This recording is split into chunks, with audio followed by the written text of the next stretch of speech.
Mark? Welcome to the November 5th, 2020 Board of Commissioner meeting. Please silence cell phones, pagers, and other electronic communication devices. Agendas are located at the back of the chambers. If you'd like to speak on any item today, please get a speaker request form. They are at the back of the chambers as well on the bookcase, and Ms. Holly will take your speaker request form. Next, we will have a moment of silent reflection to honor the men and women in uniform and their families, past, present, and future. Thank you for your service to our great country.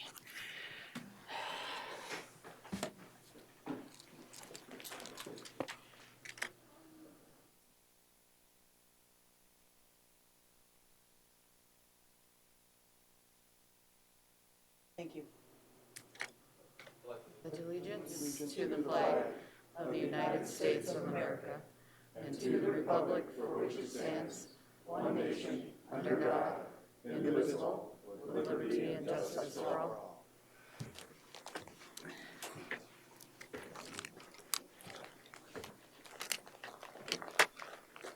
Next, we'll have the review and approval of the agenda, please. So move. Moved by Drews, Second. second by LaCroix. Madam Chair, Ma'am. we would like to respectfully request that you add an item under 13A for any and all other business related to the COVID virus, which will be an item from Human Resources and Buildings and Grounds for approval of a sanitation worker position, please. I'd add that to my motion. Seconder's okay. Thank you. Thank you. Anything else, board? If not, all in favor say aye. Aye. All opposed? Motion carries. Next, we'll have the Pennington County employees. Ms. Holly, did you say we were going to read that, or we're not going to read that? Okay. We do have them listed on top of the dais here on the screen today. These are all the employees that are veterans in Pennington County that we'd like to recognize and thank them for our service. These are the men and women that we are, in November 11th, are going to be recognizing. So we appreciate their service. We appreciate everything they've done for our country and for our people. So next we will have Barry Tice, please.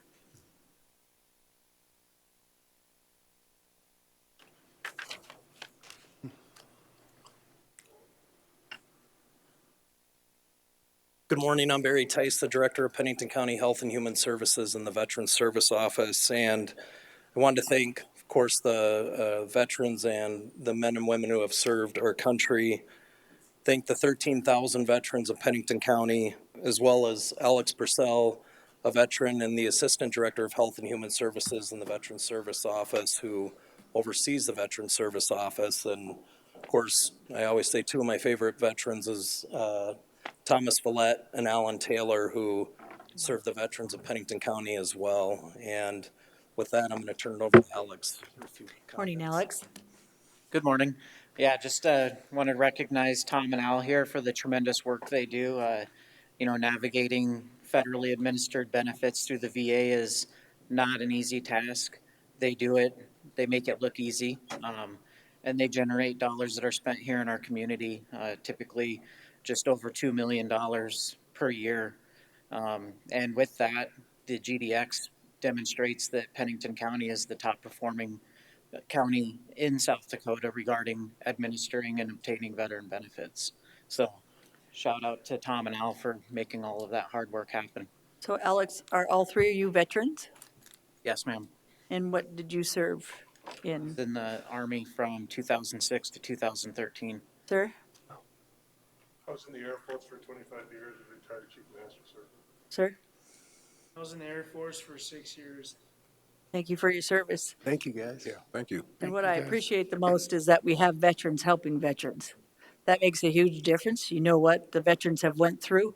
You know a lot of times what their needs are and what they're thinking and mentally and physically where we need to go. So I've dealt with Alex and our services for the veterans before. And when I needed help in areas for veteran services, you guys were there. Also, the Durr Foundation as well. So thank you for everything you've done for us in Pennington County and the surrounding area. So Thank you. Thanks. Thank you.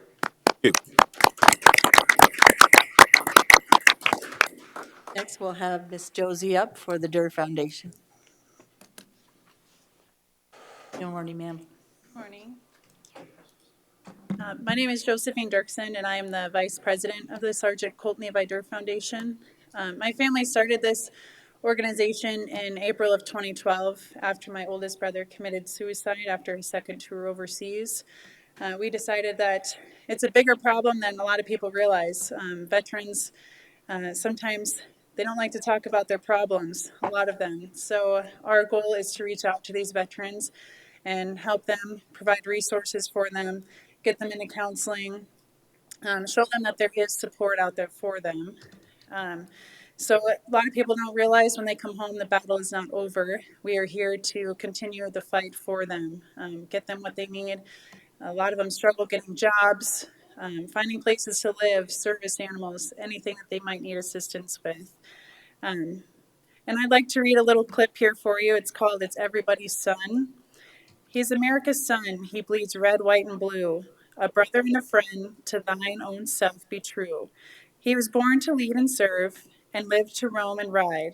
He was happiest with the pretty girl at his side. Restless was his soul, and strong was the call. America's son would ride proud and tall.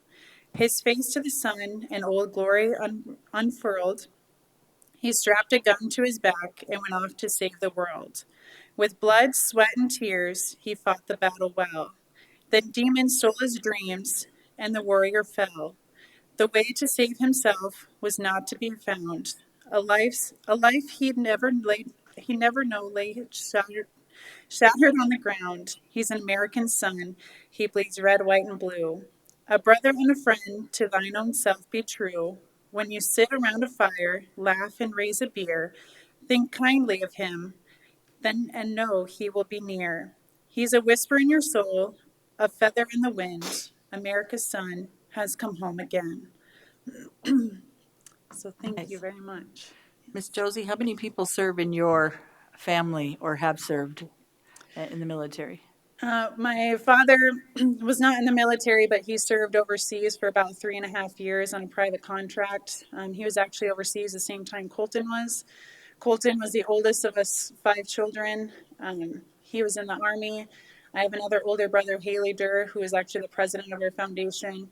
He is currently an officer in the Guards. And I have a younger brother, Wyatt, who spent 4 years in the Marines. And I also have extended family from Air Force, Navy, all over the place. So, yes. And your foundation, you do quite a few fundraisers. I participate in your golf tournament. Maybe you should let us know about those too.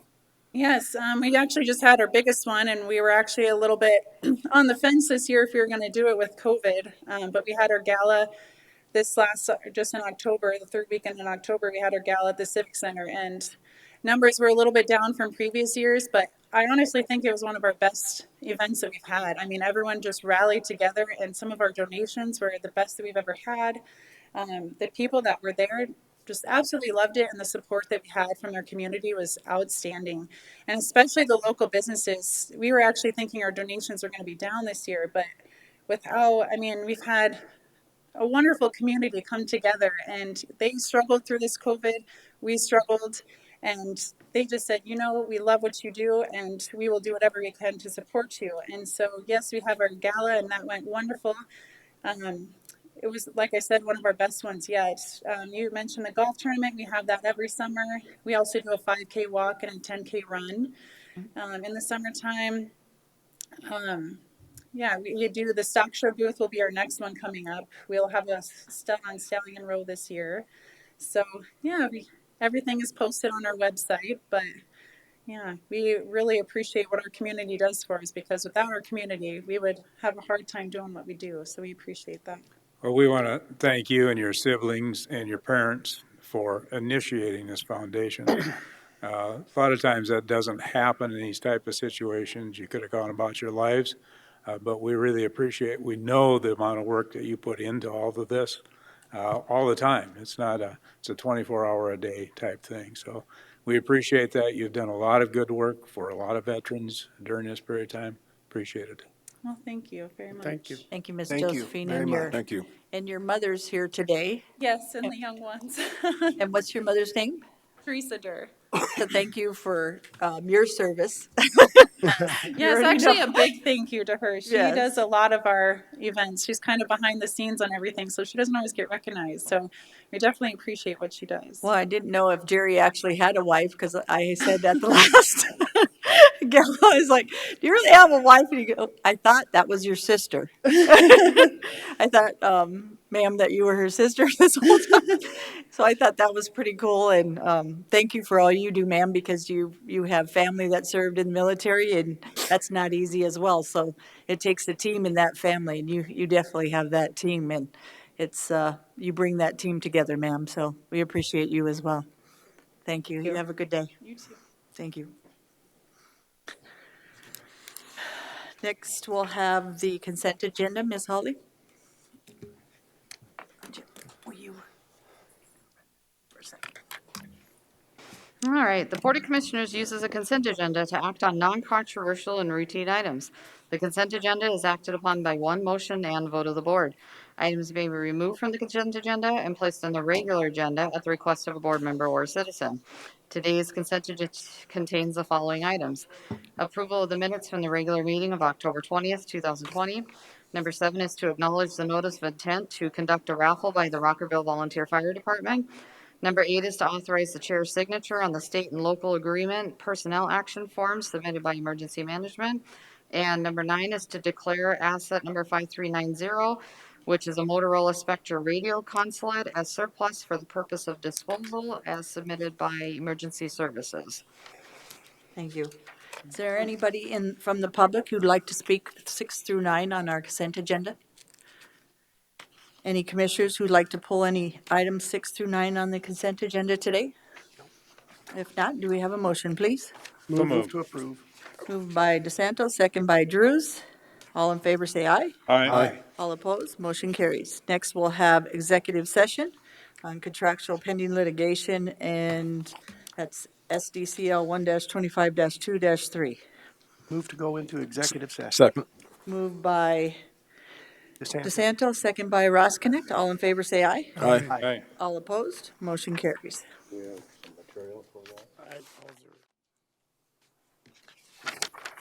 guys ready to make a motion to come out of executive session, Come please? out of executive session. Second. Moved by DeSanto, second by Ross Connect. Any discussion? All in favor, say aye. Aye. All opposed, motion carries. Number 11 is request to reduce speed limit and install a cattle guard on Mystic Road. Mr. Kenneth Hargens. Good morning. Morning, sir. I'm Kenneth Hargens. I appreciate that tribute to veterans. I served 37 years, 15 days, and 11 hours in the Army. You got that down pat. My son was born at Fort Benning. Look how big he is now. This was right before the Army sent me to a different place. Anyway, my request today is to explore the feasibility of reducing the speed limit on Mystic Road. Right now it's like 40 miles an hour. There's a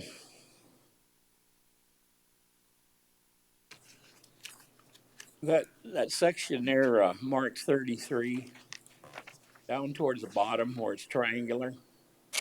I own that section there. That's called Red Fern. There was an old ghost town there.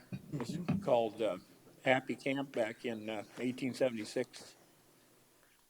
California gold miners called it that. That's California Gulf east of there. They got all the gold they could carry, went back to California, and it was called Windy Flats. The railroad came through in 1890, and it was named Redfern after George Redfern, the guy who was a construction boss. So there was a community there, and the railroad tracks are right there on the border of my property on the east side. Anyway, there's a 2 mile stretch of road there that my family and we collect the trash on, and we don't do it once a year. We do it about every 2 weeks because certain people throw the trash out. Anyway, I'd like to have that speed reduced because it's a hazard area. And that stretch of road there has fences on each side of it. And it's straight. And when the cars hit that straight stretch, they have a tendency to go as fast as they can. A guy came in the other day. First thing he said when he got out of his pickup was, when you drive at 55 miles an hour, you can't feel those bumps. Well, I don't drive that fast, and I could feel the bumps. So a combination of a straight stretch of road and speed, there's a horrific amount of dust in there. We have a democratic republic form of government. Government is here to improve our standards of living and well-being. So I think it's the responsibility of the government to reduce the speed limit on that section of road, decrease the dust, and make it safe. It is a lane, and the cattle get in there. 2 years ago, somebody hit a calf. That poor thing stumbled around there for 3 days before somebody took care of it. And somebody ran through my fence. I spent almost $4,000 putting that fence up. And fortunately, they backed out of it the same way they ran into it, so I didn't have to repair more than one section of fence. The county put in a car counter.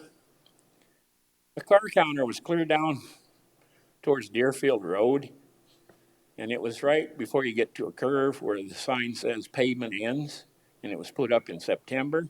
So I don't think that the amount of cars that they registered through that car counter was accurate.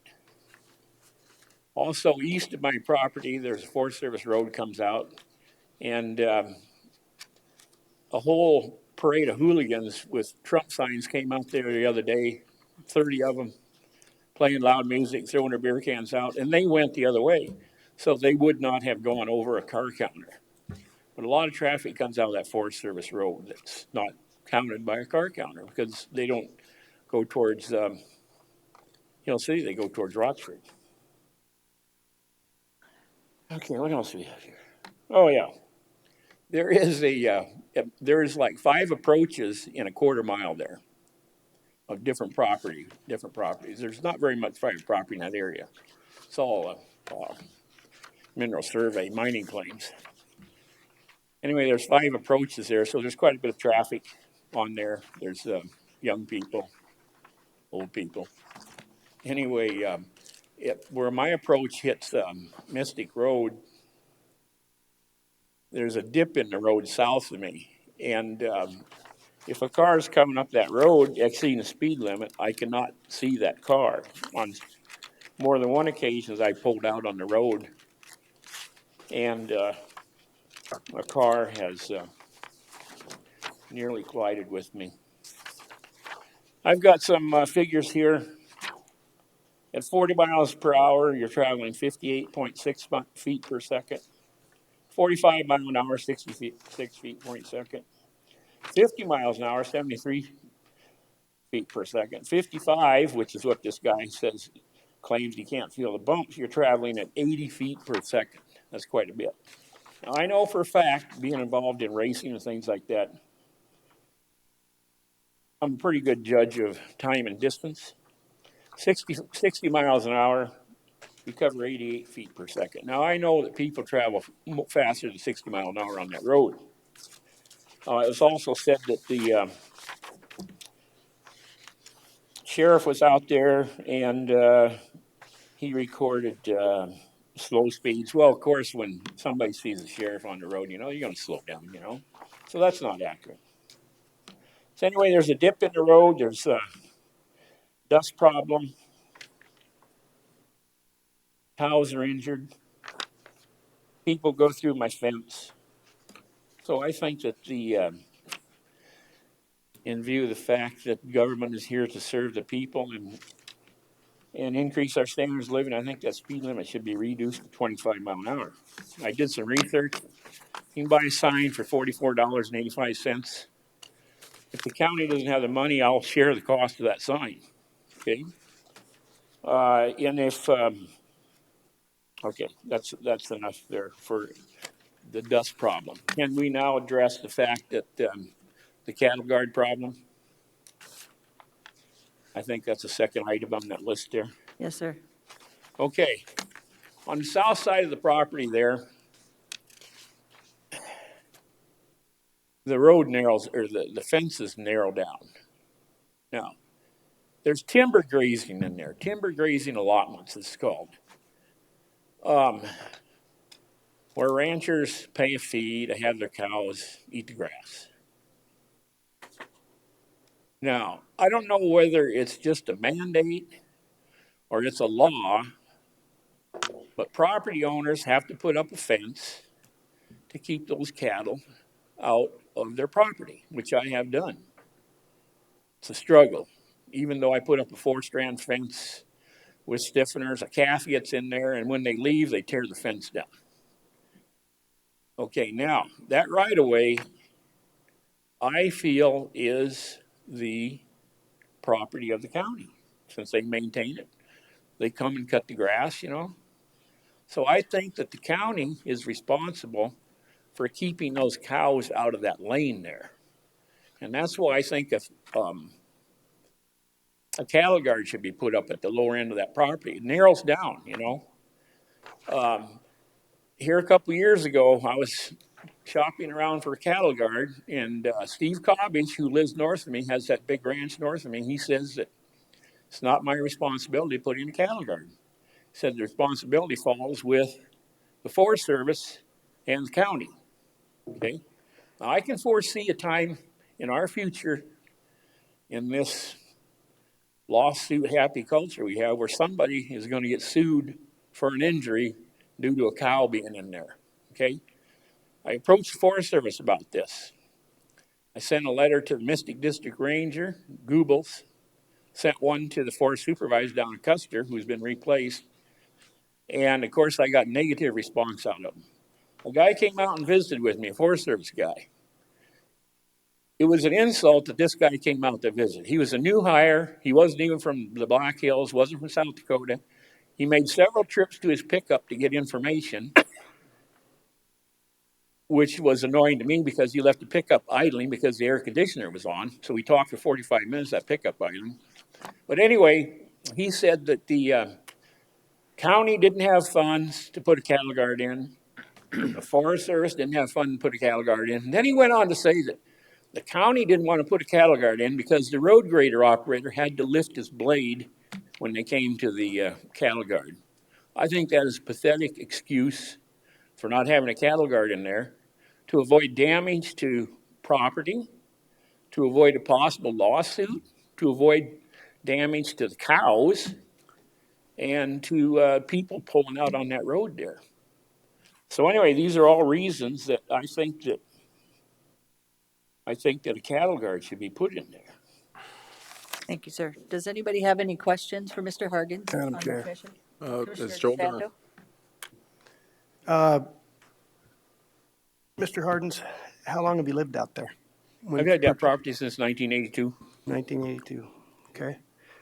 I know, because I have lived in the Black Hills on and off my entire life, Rapid City, Deadwood. That area has been free range since I was born. Right. When you bought the property, you knew that there were free range cattle out there, right? Well, that's not part of a timber grazing allotment. But you knew there were free range cattle out there. Shortly after I bought the property, it became a timber grazing allotment, yes. The speed limit on that road has been the same as long as I can remember. Right. You knew that when you bought the property. And just like I said when we were talking about paving South Rochford Road, You bought the property knowing that you were buying property on a gravel road, and you obviously knew that there was going to be dust on a gravel road.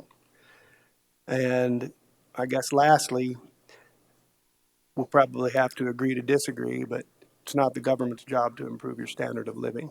That's your job.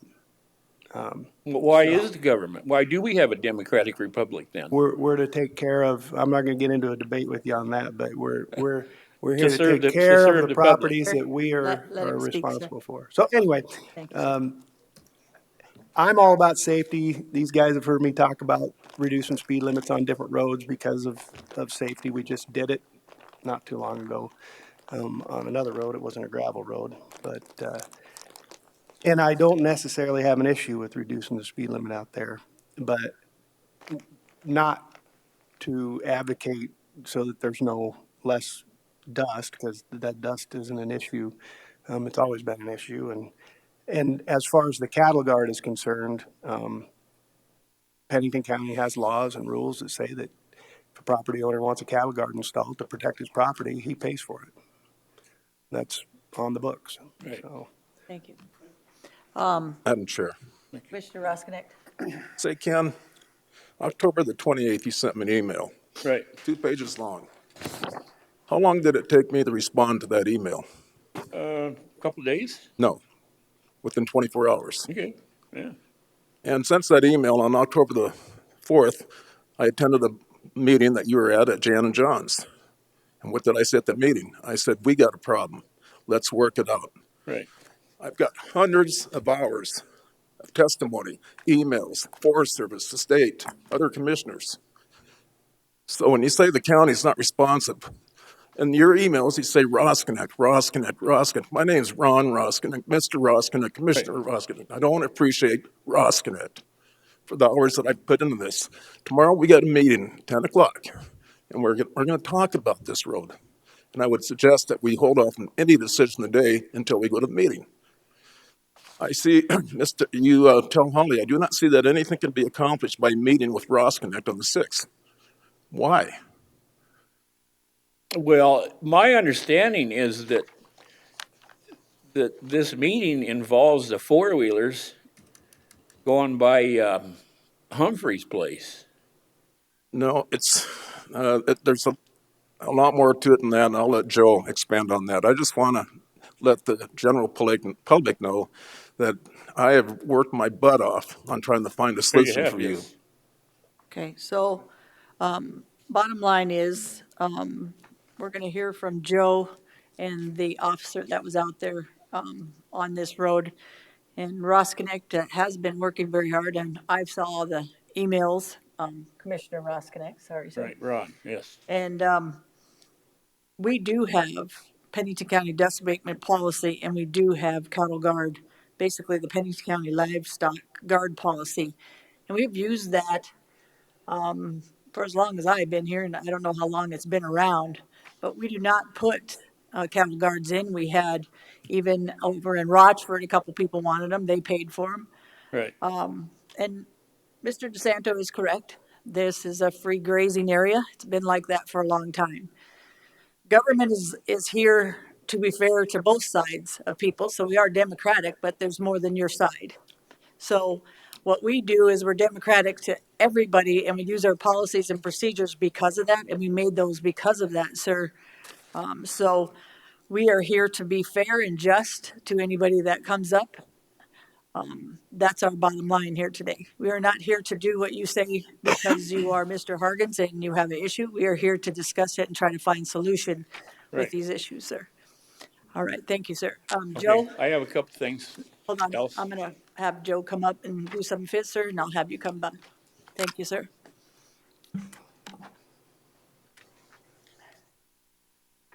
Morning, Commission. Joe Miller, Pennington County Highway Superintendent. So the speed limit is actually 50 miles an hour on Mystic Road. It's not 40 miles an hour, as stated by Mr. Hargens. I just want to point that out. We did some traffic counts on Mystic back right Labor Day weekend, right after the 7 days following Labor Day weekend in 2019. It found that the median speed is, let me get to it here. my computer will cooperate. Joe, can I ask you a question on the car counter? Yes, ma'am. It was said it was on Deerfield Road and it was an area that wouldn't be counted very well. It's Did you put it where the most traffic would be hit through it on Mystic Road? That would be my question. correct. We put it, so he generally tries to put it in a place where it's going to track, or it's going to catch all traffic coming on and off Mystic Road and traveling Mystic Road. The instance, Mr. Harkins is more after the speed, which we would generally put a set of tubes right where the issue is concerned, much like we did on Lower Spring Creek when Mr. DeSanto spoke about that. So yes, it was actually, if we go to our map, and this is, everybody can find this on Pennington County's website. We go to our interactive maps and we go to our traffic count map. Our traffic sign manager, Eric, does a very good job of keeping this as up to date as possible. Usually it's a year behind just because he doesn't enter the data as he gets it. So if we scroll in onto Mystic here, you can see there's a traffic count of 215, there's one at 104 and one at 94. So if we click on the traffic count itself, it brings up all of the details. So the average daily count where he placed the counter was 215. The count date was September 3rd, and it's 7 days following that date. That is the start date. It has the road name, and then it has the location. So the location of this was 0.18 miles north of the intersection of Mystic and Deerfield Road, which is going to grab the majority of the traffic that's traveling Mystic Road going south to Deerfield. Then it also has your posted speed limit, your average vehicle speed, your 85th percentile, which is what we always try and set the speed limit at. But as Commissioner DeSanto stated earlier, this has been 50 miles an hour for as long as I can remember. I grew up running the roads up here as well. So that's the information on Madam Chair. Thank you, sir. Commissioner? So I do agree with Ken. He's got a problem. And his problem is that on the Mystic Road, roughly 14 and a half miles where it comes off the Deerfield Road, the longest straight stretch is in front of Ken's place. Owning property in Rochford, I go that road a lot. And there's no doubt in my mind, I can be driving 45 miles an hour and they will tailgate me all day long. So there's a problem. I don't know what the solution is. I think a lot of the problems with Mystic Road, it isn't so much the traffic count, it's the condition of the road, the dust, the speed, and we're not 15 years, a lot of things have changed in 15 years and patterns have changed and the type of vehicles that are out there have changed and people's attitudes have changed. So that's what I want to try to address tomorrow.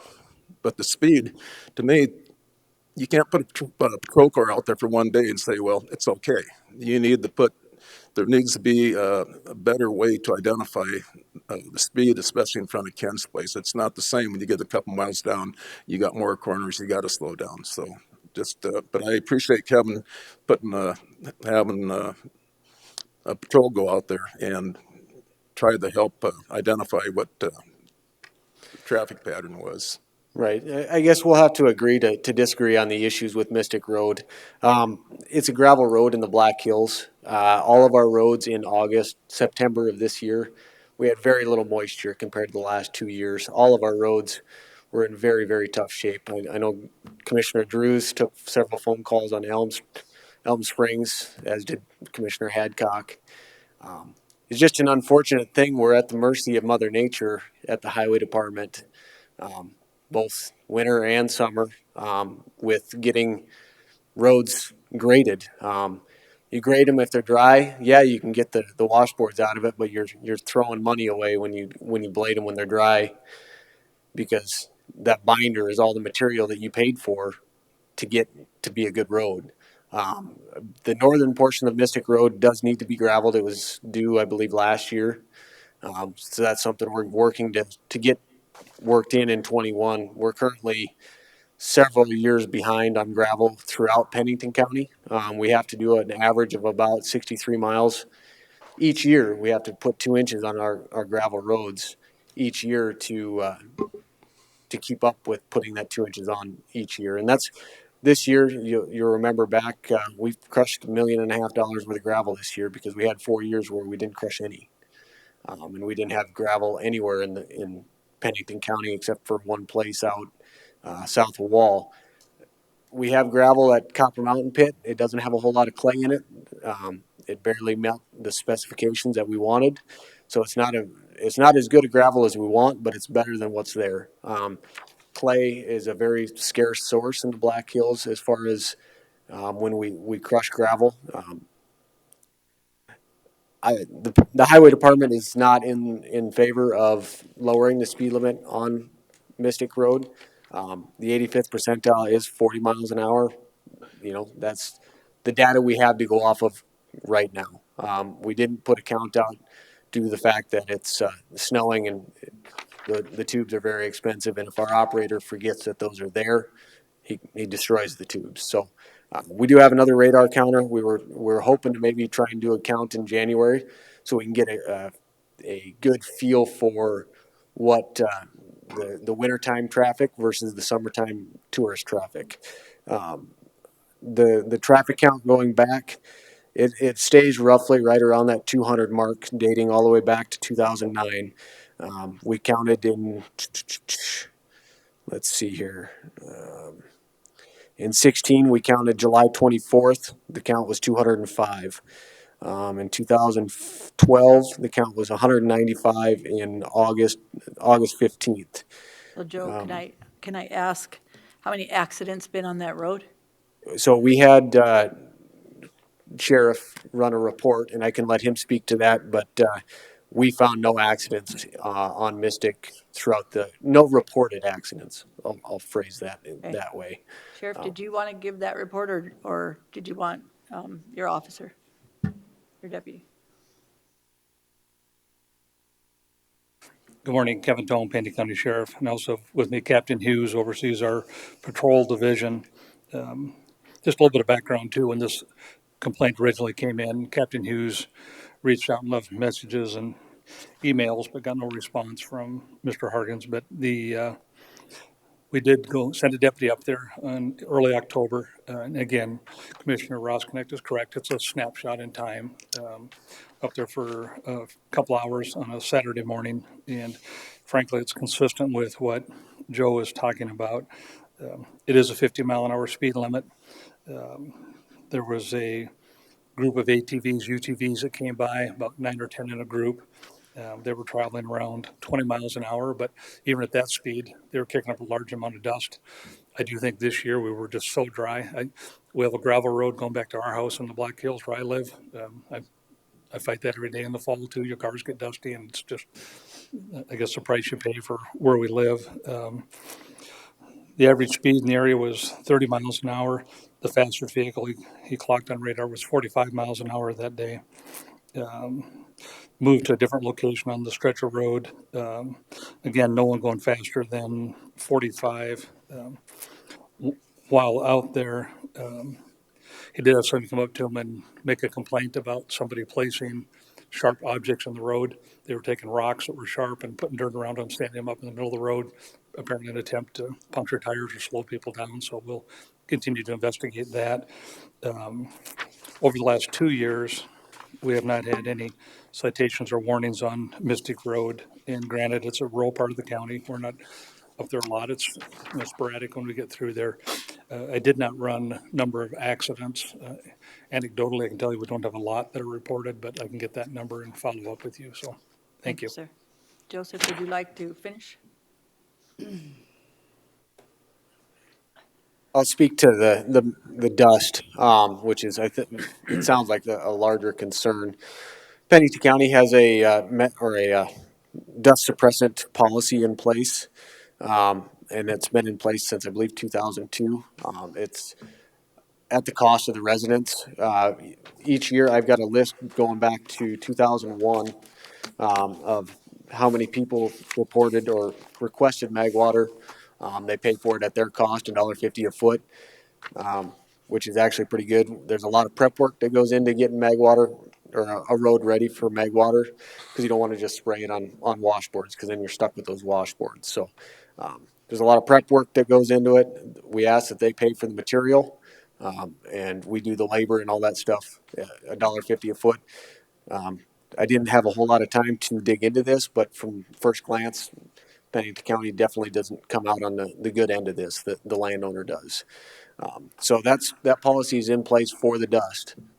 We've had several people over the years request it.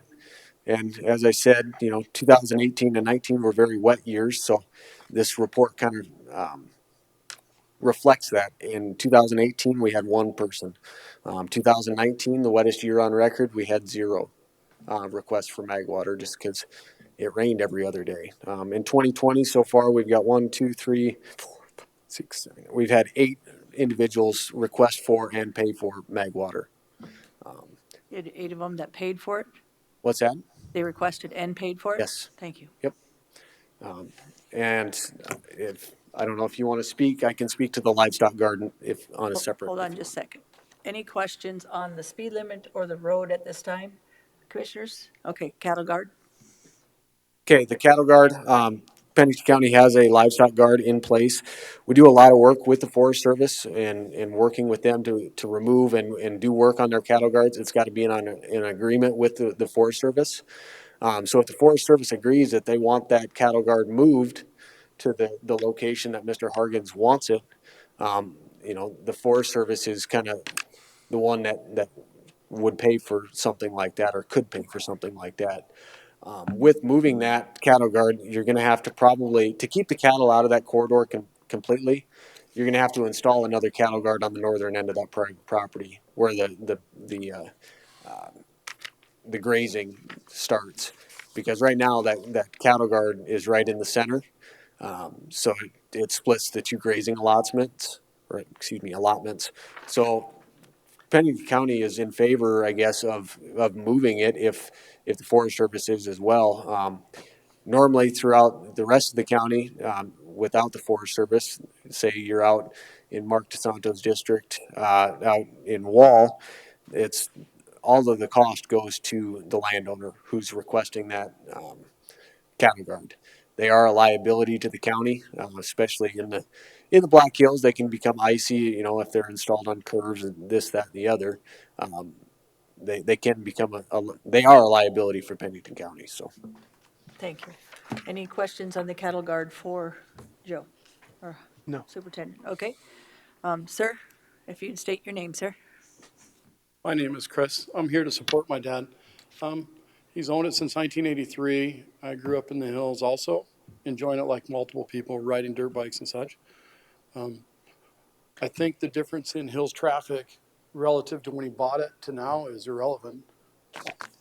My family, we own a 4-wheeler, we own side-by-sides, and we go out and do the things that everybody else comes to hills likes to do. And there are different trailheads, and when you go off on those trails, you try to avoid main roads like Deerfield. A lot of them are unregistered, so you're just doing Slate Creek Trail, you come out to Deerfield, you'll go down and you'll get on the trail somewhere else. I think the idea to me is reducing the speed would be to minimize the dust that we see. People come off Slate Creek. I myself have been out there with my family, and people come out and do burnouts in front of his property on their things, spin up dust. I mean, that's what they're being idiots, but they're enjoying trying to do that. And, usually you say something, but you can expect what your response would be, yelling at some guys having fun. The traffic that we see when I was a child or young man growing up and going out and doing Piedmont Fire Trail to Nemo, it's night and day difference. I mean, it's not even comparable. I could spend all day on a dirt bike and be by myself. And now if you ask anybody who enjoys going out there in 4-wheelers, it's like city streets out there. And I mean, people are enjoying what they're doing. But I would think that there should be money in there to do some dust control. And I don't know if other landowners, I know there's a trailhead over by Sugar Shack, and that Forest Service road or that road is all controlled with dust. And I know up towards Nemo, out in that area, they've also had to spade. This was a very dry year in the fall. I mean, I don't want to use the commission's whole day talking about what it's like compared to when we bought property or not, but it'd be nice to kind of minimize the dust. That dust, you know, drifts way out and all adjacent property, and it'd just be nice to do something to kind of control that. Thank you, sir. Madam Chair. Fisher? So the last dust abatement policy dates back to March 27th, 2008.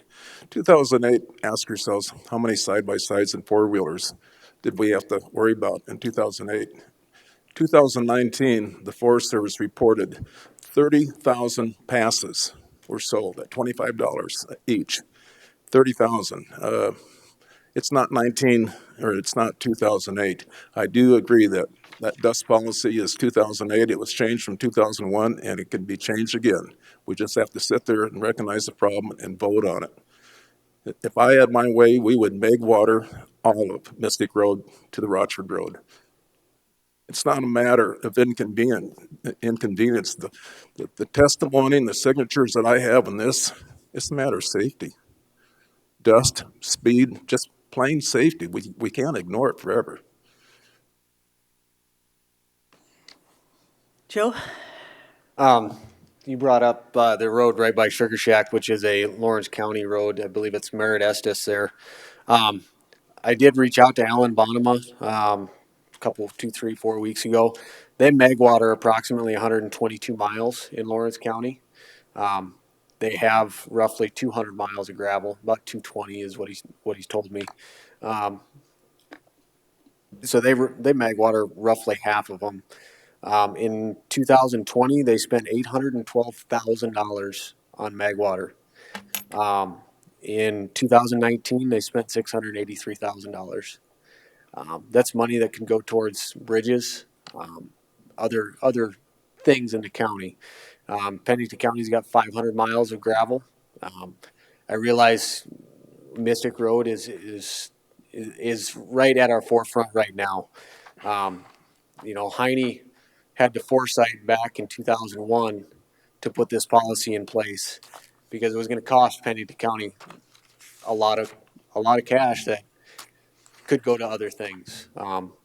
Gravel roads are dusty. I guess that's my opinion, and it's just a fact of life on that. So I'll leave with this. I guess you start with Mystic Road. We've got 500 miles. There's a lot of ranchers out there. DeSanto's district. There, I believe you've got gravel roads in your district. There's 500 miles. To do all 500 miles it would cost a lot of money. We'd spend our whole budget on it. Madam Chair. Commissioner Roskinick? 500 miles. Okay, and I've asked you, Joe, show me 10 miles. Show me a 10 stretch mile in that 500 miles that there's a higher assessed value than the 10 miles of Mystic Road. $14 million in assessments. That's just for the little parcels. There's 81 parcels. So if they're being assessed at $14 million, I think we can fairly afford to megwater that. I guess Mr. Roskinick, the highway department doesn't necessarily look at the assessed value of roads. We look at the ADT, the traffic, those sorts of things. We don't necessarily look at the tax base. We only get so much money, and we don't get any money from property taxes. Thank you. Does anybody have any questions for Commissioner LaCroix? I don't really have any questions. I always say, out of 215 people for a traffic count, the ones that are going too fast are the ones you remember. So it could be 1, 2, 3. That's the ones that stick in your mind and the ones that create the problems. I do it on my street all the time. I just wanted to give a plug in to Ron Roskinick for how hard he's been working on this, folks. I mean, right after the last meeting, I'd gotten a phone call and he'd asked about the forest board and what was going on there. What are they doing with their money since I participate in their board meetings and stuff. So I appreciate where he's going with this, and he brings up some very good valid points with these side-by-sides and what's happening in our community. We are getting to be very big with them. And And I honestly, from the string of emails that I've seen, there's some conversations going on. Ron started some of those, and I mean, you even had the district ranger call him and talk to him. So I think we got to start on those, and knowing those numbers and knowing what's the changes that are happening. I think you were going to attend a meeting, Ron, with one of the subcommittees of the forest board that's talking about those. So I mean, now's the time to start talking about them when Ron's got the numbers, and I think you're lucky to have Ron on your guys' side. I Thank won't you. be able to attend your meeting tomorrow. I apologize. I got some things going, but 10 o'clock, and that it's going to be Zoom available. okay. Commissioners, anybody want to speak on this? Well, Madam Chair, Commissioner, I agree with one of the statements that Commissioner Roskinek made early on, is that, you know, I look at this as being, there's a number of issues that are being talked about, and I think one of the things that's going to be talked about tomorrow is probably the four-wheelers, but that's just a portion of it. That's not what the entire meeting is being held for. And I think we allow that discussion to be had tomorrow and hear what the reactions are from that before we take action on these issues. Madam thank Chair. you. Commissioner DeSanto. I think the problem, I'm not going to disagree with Ron at all, Commissioner Roskinek. Yeah, there's been an increase in the number of four-wheelers and stuff out there, but I liken it to the same things that causes problems in any type of recreation. It boils down to personal responsibility. And there's going to be people out there, period, and a discussion that won't take personal responsibility. That's why we don't have diving boards at a lot of our pools anymore, because people couldn't take personal responsibility for their dumb acts on a diving board. It's the reason that I put an editorial, or try to put an editorial in the paper every year about cleaning up after yourself when you go out and sight in your rifle just before deer season, because I've seen such a tremendous increase in the amount of garbage that people leave behind when they go out to sight in their rifles. It's the same thing with the four-wheelers. You got people that ride them responsibly, and you got people that don't. And the people that don't cause problems for the people that do. And that's just the sad fact of our society right now. And I feel for you as far as guys sitting out in front of your house spinning Brodies on their four-wheelers, but all you can do is go out and tell them, hey, stop. And but changing the speed limit isn't going to do anything for somebody that does that. They aren't going to care whether the speed limit's 40 or 50 or 30. They're still going to spin Brodies in front of your house. So that's my 2 cents worth. Thank you. Just a couple of things I heard today. I've been in here for probably, I don't know, 7 years, and we haven't had that many people ask for mag water. Most people that grew or live in the county, as Sheriff has said, he lives on a gravel road. That's what you get. You're going to get dust. And this year, we know from calls from people about their roads this year more than I've ever had. So this year's been an exception to the rule, as Superintendent Joe has said.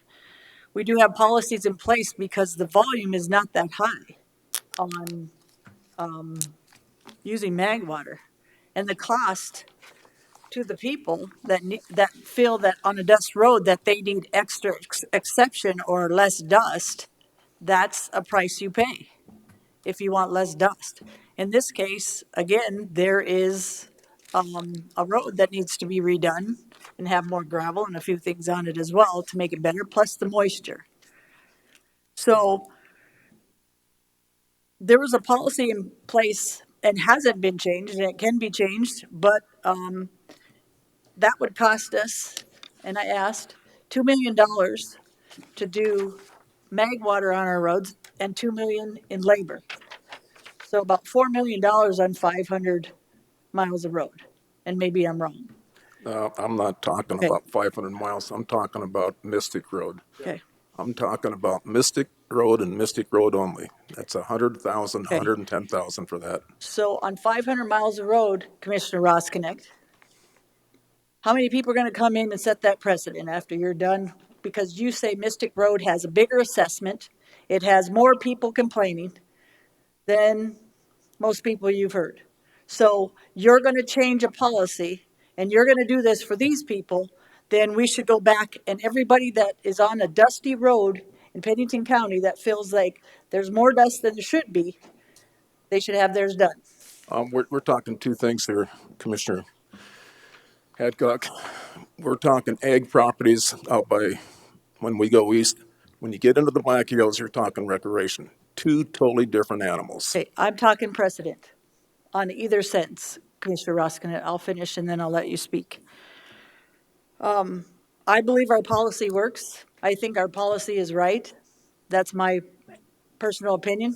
I think because your assessment, because you live in a bigger house than somebody and has assessed more property, that shouldn't make, your tax base shouldn't make me want to go and spend more money in front of your road. Because if you look at the outlining areas compared to the inlining areas of where that cash flow and that tax base comes from, it's not the outlining areas. That, Well, hold on, Mr. I got Roskinek. 51 signatures Commissioner, here. I let want me you to, finish. Let me finish, sir. So let's be straight up. Where's the most tax base come from? In Rapid City. So our districts should be spending more money because we have more money to spend in Rapid City, in my districts, than in the outlining areas? Is that what we're going to base it on? It's not because your assessment is higher. I'm sorry. So, Mr. Roskinek, you, or Commissioner Roskinek, you worked very hard, and you have worked very hard on this, and I respect that. But I also believe we have policies and procedures in place. Now, the speed limit, I think there's some solution. But the other two, there isn't that many people at this point, 8 people that needed it this year for Magwater, right? So if we set a precedent that we are going to start mag watering, I think we're going to have some issues and we're going to have some cash flow go out of the highway department because we just set a precedent. I don't believe, because I did listen to the people in the ATVs, I don't believe they're the irresponsible ones. I believe are ripping up the roads and doing what they're supposed to do. But I don't think they're ruining this road. I think trucks are going to cause washboards. Slowing down and speeding up is going to cause washboards around. And when I went to roads, it was mostly when they were on their turns. It wasn't the straightaways that had the issues. And if you live in a straightaway, it's probably where they're going to speed up the most. So you're probably going to have the most dust. So how many miles of road, or is there a mile of road? And how much would that cost you, sir, if you decided that that area was too dusty? Because if I lived in a house that was on a dusty road and I had an issue, because I knew Commissioner DeSanto was right. I moved in an area in the county where they're not going to have paved roads. They're going to have roads that are going to have dust and gravel on them. I would have moved further back in one sense, if that was the case, or done something different, because I know with common sense that if I'm by a road that has gravel on it, it's going to be dusty. So some of this comes into play when you're going in an area or you want to live in the county. Some of this comes into play if you live next to Forest Service land, you're going to have more ATVs. Madam Chair. If you live next to cattle and they have grazing areas, you're going to have more cattle on your road. I mean, some of these things have to be, when you buy property, I don't know, seems like you would know these things to a certain extent. Maybe I'm wrong. Madam Chair, I'll close with this. Okay. I've got 51 signatures of people that are not happy with Mystic Road. And as a commissioner, I'm not going to sit there and not try to fight for them. That's all I'm doing today. Commissioner, I'm not mad at you. I I'm know just, you're not. and I've never seen somebody work so hard in my entire life. So for anybody to say less than, sir, I don't believe that. I'm just saying some of these things in my heart I have to say because it seems that if I move into the county, I'm going to get on a gravel road unless I decide I have enough money to pave my road. And I've seen people that, like, they have a really long driveway and they've either put chip seal or something on it because they don't want all that gravel. But they didn't make us pay for it, and didn't expect government, when they moved in the county, to go and make sure there wasn't any dust on their houses or their land. What they did is expect that road to be in better shape and get those washboards out and make sure that gravel is where it should be. And if it's not, this year has been a bad year. But I'll be up straight with that just from seeing some of the roads this year and watching and dealing with some of the highway stuff. And I have been in those, most of my district is in the city, but I have been in all those areas with the road, the highway department, and I've actually went in those machines and different things that they have done, repairs and different stuff on them. So, sir,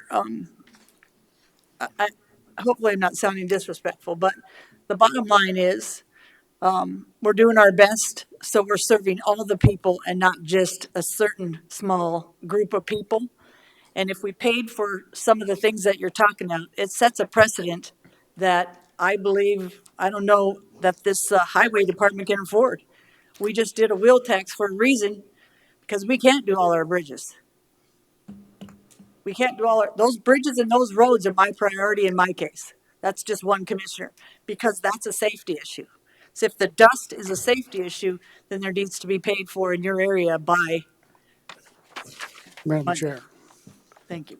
I just have a couple things to say, sir. Ma'am? Commissioner LaCroy first, Well, and then you, sir.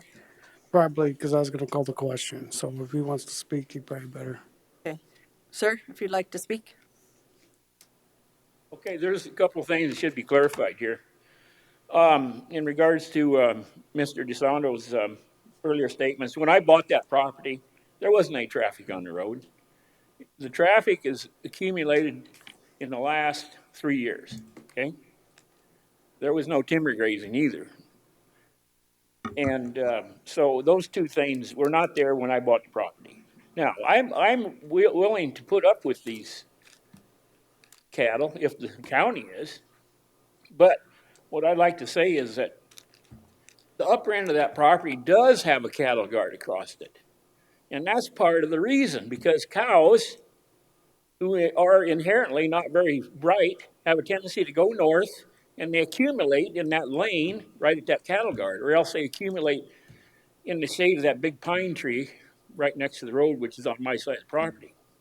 So cattle guard at the bottom end, it's a quarter-mile lane. It's only a quarter of a mile. Keep the cattle out of there would reduce all these hazards, okay?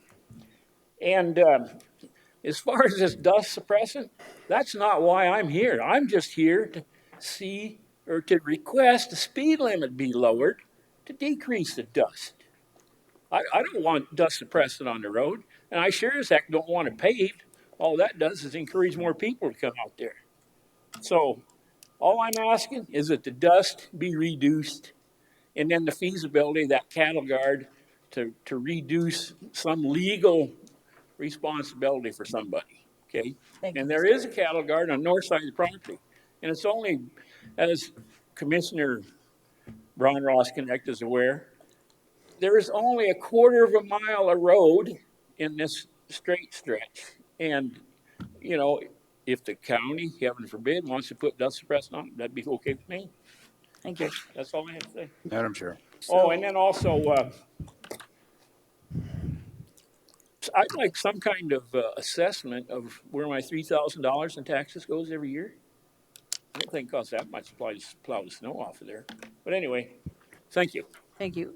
Do we have a motion to continue till next meeting on this? Madam Chair, first of all, I'd like to Commissioner make a Hughes, motion on the cattle guard, eliminate that part. Yeah. go ahead. I'd make a motion to deny the request for the installation of a cattle guard on Mystic Road at county expense. Second. Moved by Drews, second by LaCroy. Any discussion? All in favor, say aye. Aye. All opposed, motion carries. Now I'd make a motion to continue the rest of it for the future. Second. Motion by Drews, second by DeSanto. In respect to Commissioner Roskinick, are you okay with that? Yes. Okay. So all in favor, say aye. Aye. All opposed, motion carries. Madam Chair, Commissioner DeSanto. one last comment to answer Mr. Herron's question about where his taxes go. Every road that you drive on, not just the one in front of your house. Right. Thank you guys for coming today. We appreciate that. All right, we are on items from auditor.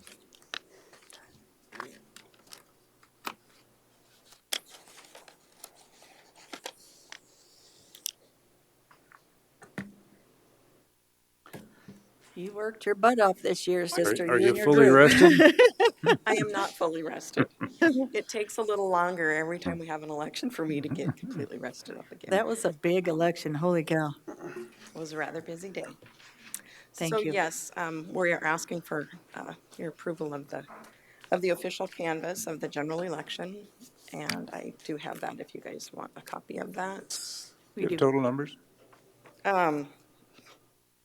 Which ones were you looking for? Looking for total number of voters Um, and percentage if you have it? 71.49%, I believe. Wow. I didn't bring the percentages. Okay. Most of those were absentee. Is that a record? Over 20,000 people vote in person. So Did it feel like more? Yeah. do we have a motion, please? I'd so move. Thank you, Drews. Second. Second by DeSanto. All in favor, say aye. Aye. Aye. All opposed? Thank Motion you. carries. Item B. The expenses of the elections, Ms. Sidney. Yes, we would ask that you approve the payment of the rent for the expenditures for the election. We used to include all the poll workers and their mileage and their cell phone use. Since we had our IRS audit, we now pay that through payroll, so you'll see all of that at another time. Thank you, Ms. Cindy. Do we have a motion, please? I think, Madam Chair, Yes. just a question. Me and Gary were poll workers, so under expenses, we'd be getting paid, so we should abstain. Actually, that all goes through payroll now, so we're not approving that payment right now. We're just approving the payment on the rent Okay. for the Yeah, that's what facilities she that were said. used. You're talking. Thank you. All right. Do we have a motion? Move for approval. Moved by LaCroy, Second? second by DeSanto. All in favor, say aye. Aye. Aye. All opposed, motion carries. Item C, please. Corona Relief Fund. Yes, we have now received all of the payment from the state for the 7.5 million that the county was allocated for the coronavirus relief reimbursement. I do have another list here of all of the claims, if you all want a copy of that, so you can see which departments submitted claims and how much they were.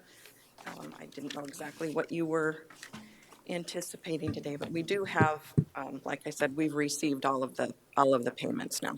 It would be nice for all the commissioners, if I could speak for us, to get all the areas where we ended up getting coronavirus money back on the relief fund. Thank you, Ms. Cindy. Thank you.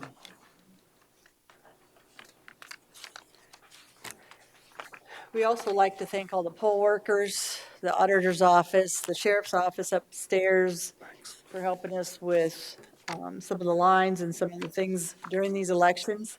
You guys did an amazing job. We're very proud of you as a commission, if I could speak for us all.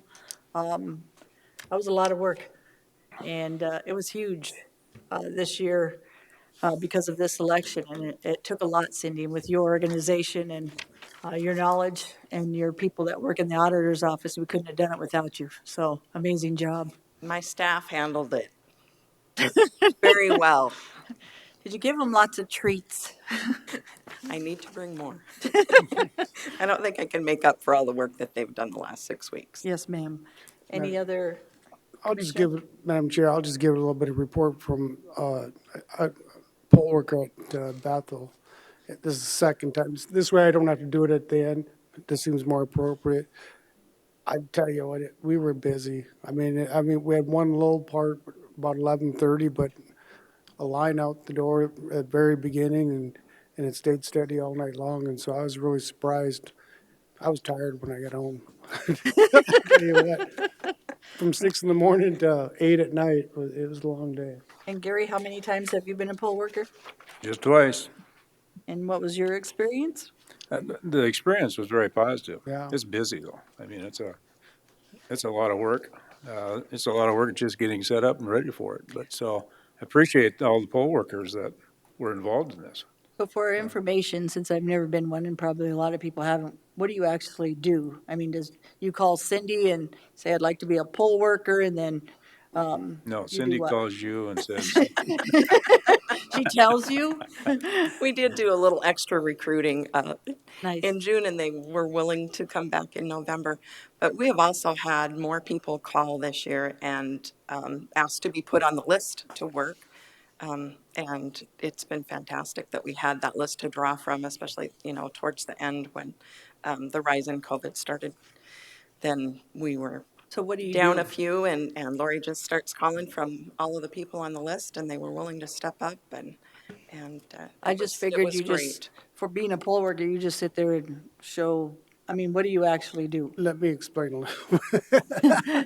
Well, we had to form two lines, A through A through L, N, I and think, or L, split it. We A had through two M. people taking the names, check IDs. If the voter registration needs updated, you give them a form to update it. If you can't find them, you're calling Cindy's office, and I know from just our district, I mean, I bet you she spent 2.5 hours on the phone calling and checking registration, where they're supposed to vote and stuff. And then we had two people out sanitizing, cleaning up after every person took their vote, and so they were very good on that. So it, but the main part, I tell you what, the gal who was superintendent informing, we had some people that hadn't voted in years, and so Wow. getting them re-registered and getting them sometimes to the right place because they came to the wrong place was a big one too. So Thank you, Lloyd. Well, I voted up here where the line was really long and people like, whoa, that line's long. Guys, we were through that line quick. You guys were like, you had that down. I was like, wow. And then one of the people that ran this year for one of the elections, he's like, holy cow, I was out the door. And I said, so are you whining? Because I went through it, it was really fast. He goes, it was fast. So he didn't tell the rest of the story, which it did. It looked like before, if you stand in the line that long, it seems like you're just going to wait for a while. But I bet you it took me 5 minutes by the time I was up front. And it was just nice to watch everything and watch the process and procedure, kind of like when you guys did your poll work, then it's kind of like that. But your desk people were just like this, and you could see people that were filling out papers that never voted before, and it was cool to watch. So I'm glad I actually got to stand in the line at least 5 minutes. we had, we had two polling places in one location where I was at, Wow. because we had the special city election also at ours. And I suppose about 80% of the people that voted there also voted in that, or were entitled to vote in that special election for the city alderman also. But during our busy times, we were averaging a minute a person for processing them through, checking their identification, finding their name in the poll book, getting them the ballots, them moving on to the next one for the city ballot, if that's what they're going to do. And we had 12 spots, 13 spots actually set up for voters, and never once did we have a voter that had to wait. Wow. And we were cleaning those areas after every voter Yep. all day long too, so. Well, that attests that Miss City does know how to set up and get that information and show you guys also how to get that, done quick with the voters, so everybody's getting through, like you said, in that minute time. That's not an easy feat. So, they're very, the poll workers are very conscious of the votes and boxing and certification. We did rounds around our place to make sure there was no political signs in between, stuff like that. So, a lot of times you hear comments that there's foul play, there could be, there is none. One thing I didn't know till my first time is once you're there, you can't leave. That's right. Yeah, so if you ever volunteer, pack a lunch. thank you, and thank you, commissioners, as well, for your help on the polls this year. I mean, that makes a huge difference, and it also puts some commissioners to see what really goes on, which is actually nice as well. You know what I really like, Cindy? Is every time I called, and I don't know how many times that was, but whether it was Kara answered the phone, you, Lori, whoever it was, it always sounded like you had a smile on your face, and I knew you had to be just indulged in phone calls coming in from all over, so. We were smiling all day long. weren't we, Kara? Kinda. Where'd you get those masks? Might have been deliriously smiling, but we were smiling. Bottom line, thank you for everything you and your office does and people do for these elections, because And one more shout it's out not a to all little those feat. poll workers that were out there all day long. Thank you. Thank you. Thank you, Ms. Carey, you're in the group. Next is, first we have 13A. Are we doing Dustin first? Okay, thank you. Dustin Willett, please. Thank you, because I'm technically on a vacation day. Good morning. Dustin Willett, the Director of Emergency Management for Rapid City and Pennington County. So just a quick COVID update. Today I put some printouts of some of the graphs that I peruse on a daily basis. Again, these aren't chiseled in stone. They're the numbers that we have. They're the data that we have. They're the projections that are being run by different folks. It's a nervous time. I've spent, we're pushing 8 months now of me coming before you saying our number one priority, our number one goal is not to break healthcare, not to break healthcare, not to break healthcare, and we are, as we speak, significantly stressing our healthcare system. So as of this morning, Monument Health Rapid City was on a divert status, meaning they are at, and the numbers get a little interesting that get reported. So there is bed space available at different places within Monument, and there are bed spaces available for COVID-19 positive folks, but we get into that balance of a physical bed at the hospital does not necessarily mean that there's the appropriate staff to provide the right care for the patients in those beds. So there's kind of a disparity in those numbers when you see percentages reported that say, oh, we're only using, this small number of our ICU beds. Well, that might be physical beds, but in terms of staffed beds, that's not an accurate statement. And our healthcare systems, our major healthcare systems across the state are stressed. Our curve is not flat right now. We continue to see significant increases across the board. Now, trends take time to develop. I am hopeful. Some of the earlier projections showed that we would start tapering down towards the end of October. That obviously did not happen. We continued to climb through the first day or two of November. What happens over the next few days will be interesting. We spiked a little bit yesterday compared to the previous days, but over the next 3 or 4 days, we'll see what happens. Some of those graphs that I gave you there, that first one from Benchmark Data Labs is just active cases in Pennington County, and gives you a pretty good trend line all the way from May through yesterday at least. And it's a pretty good graphical representation of what we've seen in Pennington County, and can only hope that as we continue on, that begins to come down. The second graph there is, again, that model that comes out of Washington State that we've used since the beginning that shows hospital resource use. And I wouldn't necessarily put much stock in the bed numbers and what they're saying there. What I would look at is the fact that, and the reason I have that marker where I have it on November 17th is on this particular model, they show our peak demand for hospital resources at November 17th. And we can only hope that, again, that ends up being that peak need that we end up tapering down. The bottom graph on that page, the SEER model, that's the local model that our health systems in South Dakota, along with School of Mines and some other really smart people use. That red line is indicative of the number of physical beds available.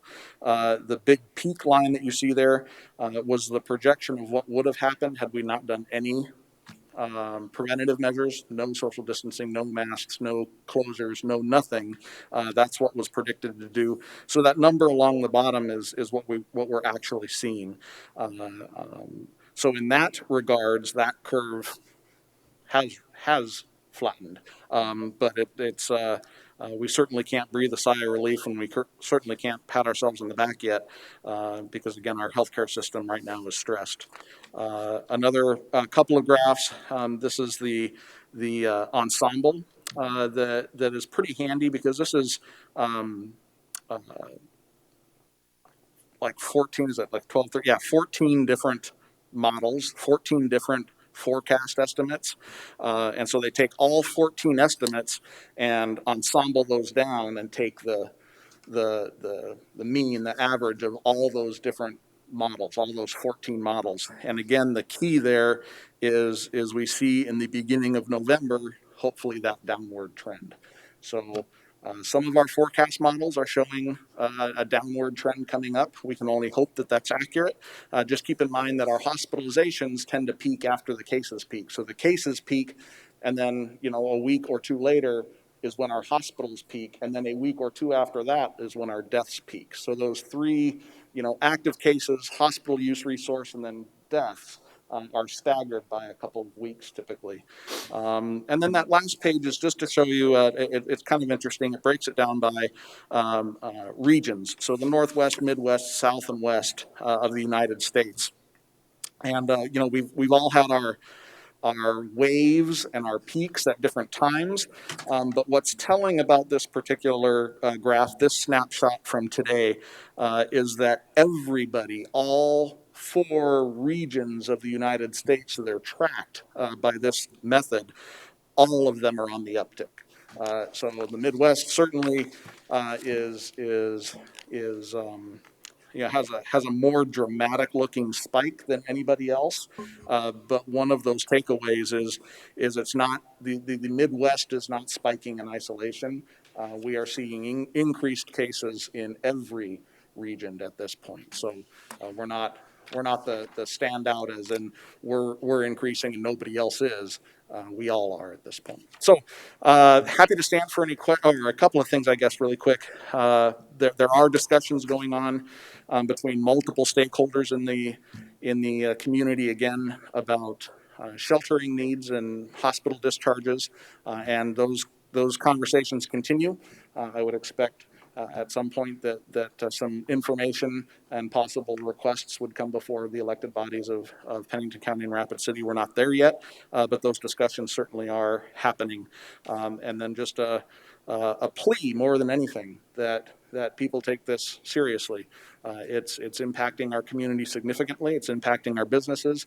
The reality is, and I don't need to stand up here and say this, everybody knows it, but our physical health, our emotional health, our mental health, and our spiritual health are all stressed right now.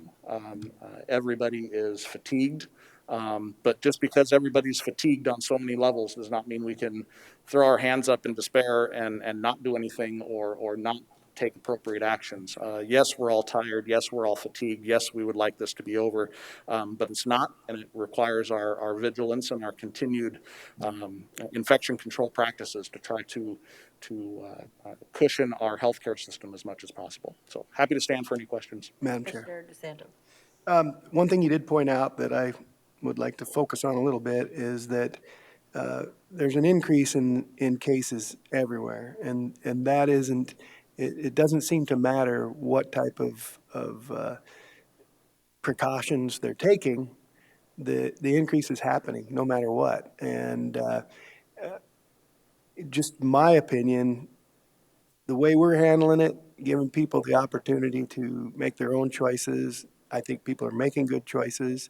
And at the same time, to touch on what you just said, the mental health of our community and the health of our businesses is better than in most other areas, it seems, because we haven't chosen to go to the extreme. And even though other areas have gone to the extreme, they're seeing generally the same amount of increase in cases as we are. Am I correct?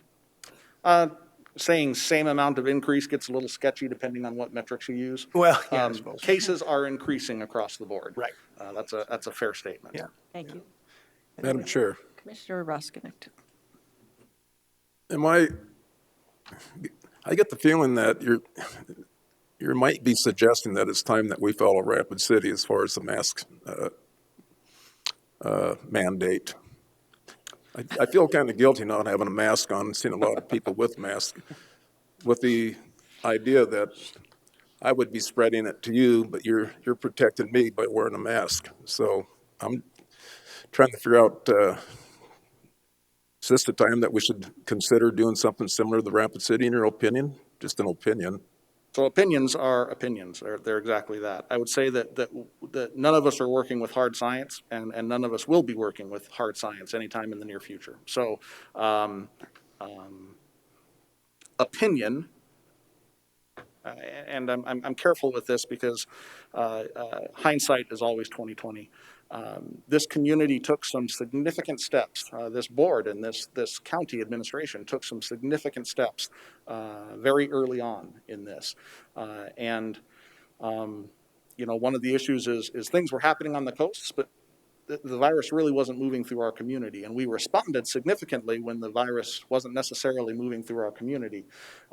Now that the virus is moving through our community, people are, again, fatigued and done, and we moved on from some of those things that we did earlier. We relaxed back and carried on with business. Hindsight's 20/20. It would be awesome if now was when we were taking some of those steps. Now when the virus truly is moving through our community, now's when the more, I don't want to use the word draconian, but the more severe measures might be more impactful.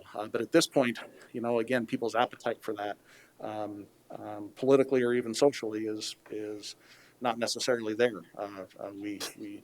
We may have went a little early on some of our practices, but again, this is just opinion. The bottom line is I don't know what's effective and what's not. I don't know where the community spread is happening. The places that I visit, the shopping that I do, by and large, a majority of people are taking precautions. I see them cognizant of infection control. I see surfaces being wiped down. I see people wearing masks. I by and large see more people taking precautions than not. And yet we're still having, as Commissioner DeSanto pointed out, we're still having significant community spread. So I don't know what's effective. I don't know what's not effective. I don't know where the community spread's happening. All I know is that our hospital system is stressed, and anything that I can do to potentially alleviate some of that loading on the hospital, for me, is worth doing. Thank Did I you. answer your question? Madam Chair. Commissioner Roskinek? Commissioner Yeah, that's LaCroix? as clear as mud. I agree with Mr. Roskinek. I mean, we had this conversation just a minute ago about, I think people are doing the right thing. I mean, me and him come in and go, we got our masks in our pockets. Should we be wearing them in here out of respect for Joan and Holly? Because we know they take it seriously, but nothing was really said that they want us to. But then we get lax because we're 6 feet apart. And we try to do that. But, anywhere else I go at the poll works, I wore a mask. The store requires that I do that type of thing. But I think this commission made the right choice by making the departments make their choice what they want to do, and they put the barriers up and so forth. But my only comment was that people are conscious of it, and people are doing it. We're not battling about it or fighting about it. It's people are conscious of it, and we're trying to respect each other's space. Yeah, so, my request would be, again, just using this platform, is it's not taking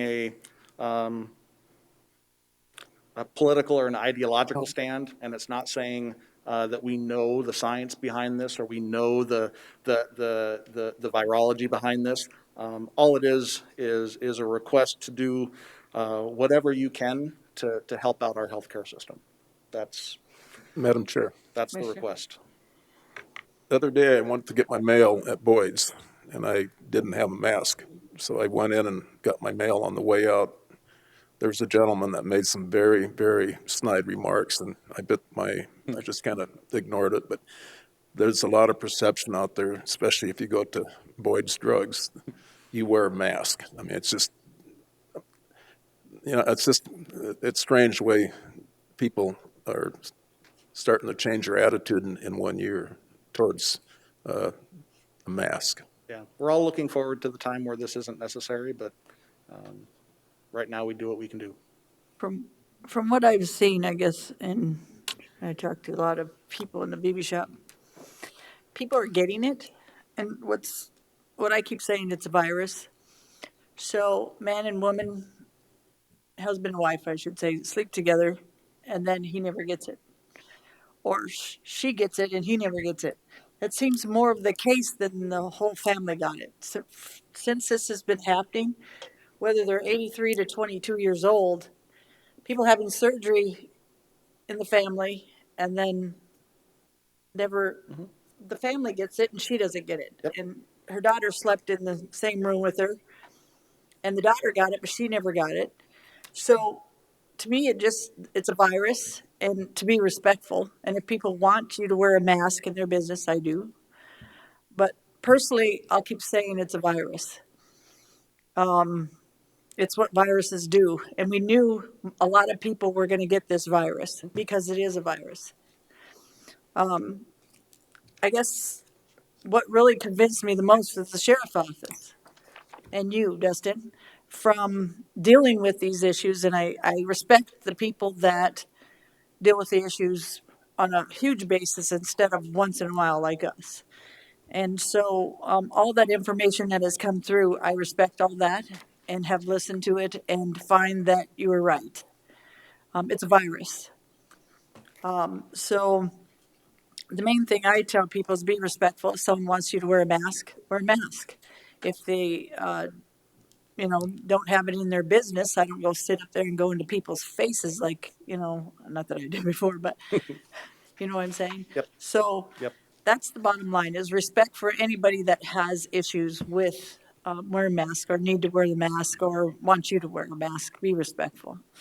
But that's just my opinion. But I always have to go into my community or ask those questions, or when people have it, what happened? So, and some people had it for a couple days, and some people didn't know they had it, and then they went and got tested later, and they have it, and they didn't know they had the cold, and they didn't know they had it. And then there's others that they had it, and it's 3 weeks later, and they have they're still having a hard time not being worn out. So, it's a virus, and it depends on your system, and we respect that it is a virus, because we do not want people to pass away from a virus. But bottom line is be respectful. But So Dustin, Yes, sir. we appreciate you spending half of your vacation day with us. Thank you. I think I might adjust on Monday a little bit. and one more thing, I've point of privilege. I went to a meeting where Dustin was talking about fire extinguishers and how to use the fire extinguishers. And I didn't stay for the simulator, but you guys, I didn't know a lot about fire extinguishers and where to point. You don't just spray it all over. You have to hit the bottom of the flame, and how far to be away from on a fire extinguisher before, don't get too close. Don't get too. At first, I'm like, he's going to teach him about fire extinguishers. This is kind of dumb. But then then it was just so interesting. But thank you for that information. You're welcome. It warms my heart that you learned something and we're able to regurgitate it. Well, That's awesome. Anytime I can learn something, but just thinking that, okay, what are we doing here? Yep. You're teaching these highway guys how to use a fire extinguisher? But that was pretty cool. Thank you, Dustin. Thank you, Deb. I appreciate I it. appreciate that. All right. Thank you. 13A is, we're talking about human resources. Oh, and- 13A. Yeah. Can you fill us in what that is, Ms. Thornton? Sandy Sortland, HR Generalist. Back in June of 2019, the Commission approved Buildings and Grounds to hire 2 temporary employees to do additional cleaning, wipe downs in relation to COVID-19. Director Cool with Buildings and Grounds was trying to use temporary services to be able to fulfill that need. Unfortunately, that's not been successful. We've been kind of filling in those positions with people that needed light duty from highway, which has been really great. But we're to the point now where we don't have anybody else that we can use to fill those positions. So we created a job title, facility sanitation worker, to be able to fill that position. We would like to make this effective November 15th. Basically, this is just a job description to match what you've already approved. We really don't need any specific approval for the positions itself, just to approve the job description so we can put it into Move the for position approval. list. Second. Second. Moved by DeSanto, second by Drews. All in favor, say aye. Aye. Aye. All opposed, motion carries. Thank you. Thank you. So we're on item 14, or Barry. Mr. Barry Tice, special approval to pay CARES Act vouchers early.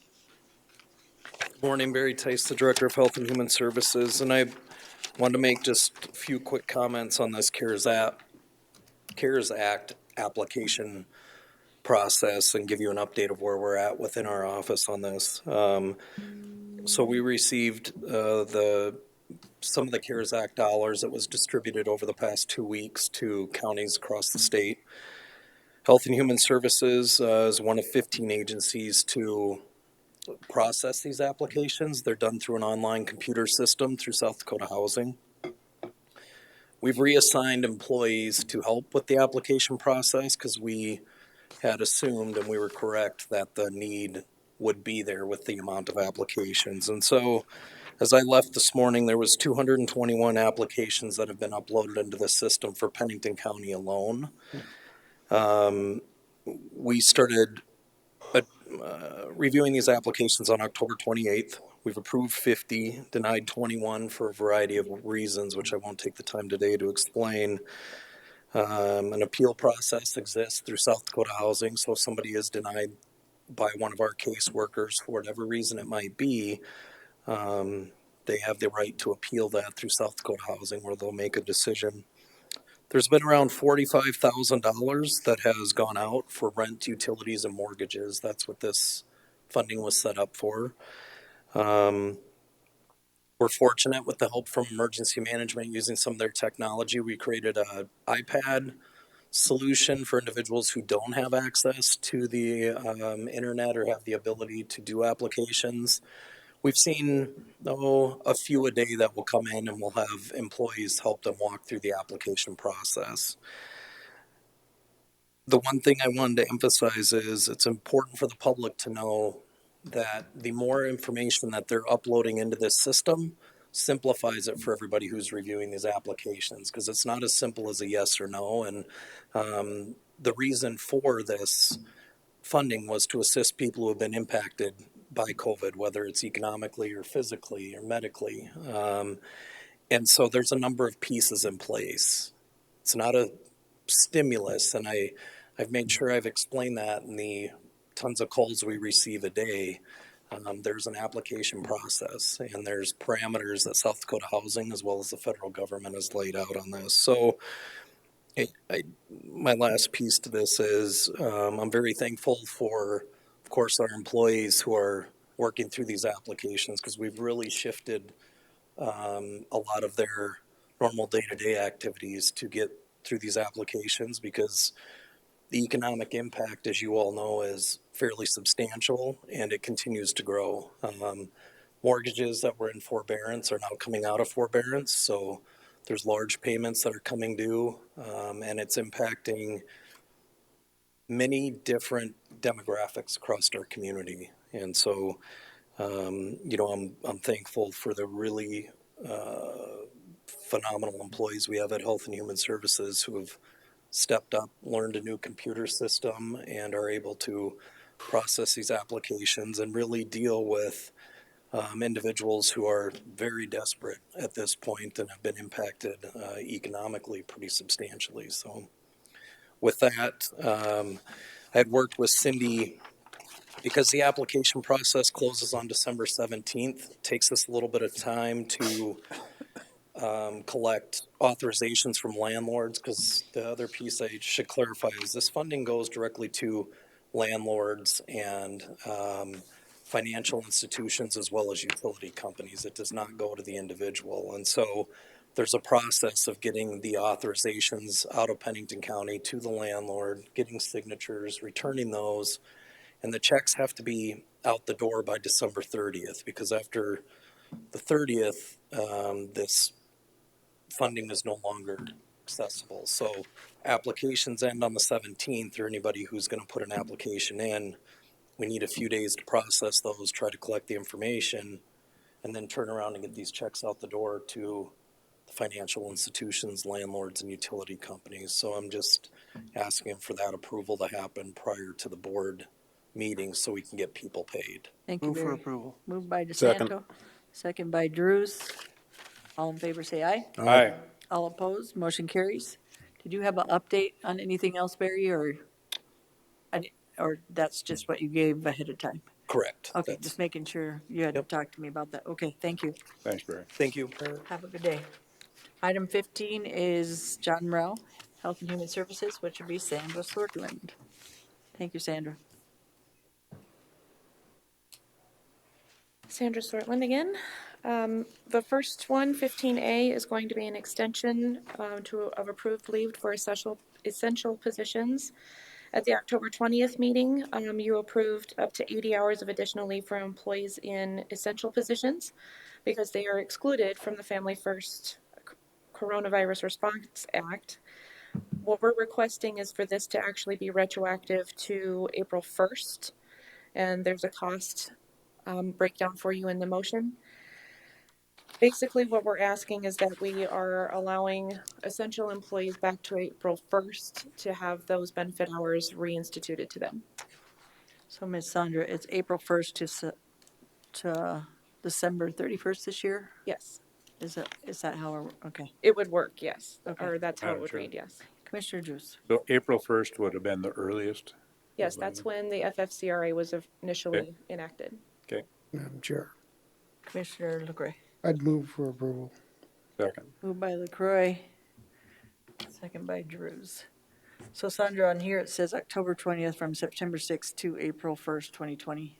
Yeah, we're So- moving it, originally it was approved to go from September 6th, Yep. which is when it was That's first when they were really here started at to the last impact meeting. us. Yes.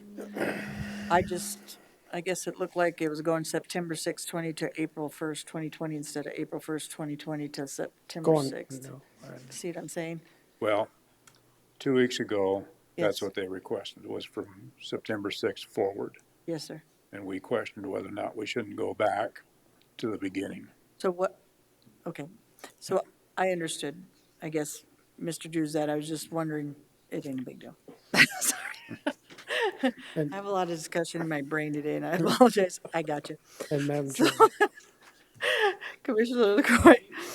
going back that far is what you're gonna do is, it's gonna be a fairly smooth transition because you'll be reimbursing their sick time or their vacation time that they used because of Right, and essential. it Okay. has to be a specific So- COVID-related reason. Yep, and with the specifics that we laid out 2 weeks ago. Okay. And so basically 88,832.13 was the total. Yes. Thank you, ma'am. All in favor, say aye. Aye. All opposed, motion carries. Animals in the workplace policy. This is a requested update from Judge Craig Fifley and the state's attorney, Mr. Vargo, to review our animals in the workplace policy that was previously approved in August of 2018. State statute defines and requires admission of certified therapeutic dogs to accompany child witnesses and developmentally disabled witnesses during testimony. This would just be to update our policy to allow for this particular statute. So it's not for employees to bring their, No, this is to allow them to bring them if they are needed at the state's attorney's office or in court. or, And this is a very specific, our policy already contemplated therapy dogs, but because we had an update in the statute and we are in line now to get one of those dogs, the judge wanted our county policy to be exactly the language of the statute. So Thank you, That's the sir. only thing we're submitting. It shouldn't change anything in real life. Thank you, Move for Mr. approval. Vargo. Moved by LaCroy, Second. second by Drews. All in favor, say aye. Aye. Aye. All opposed, motion carries. Thank you. Thank you, Miss Sandra. Items from Highway. You're up again, Joe.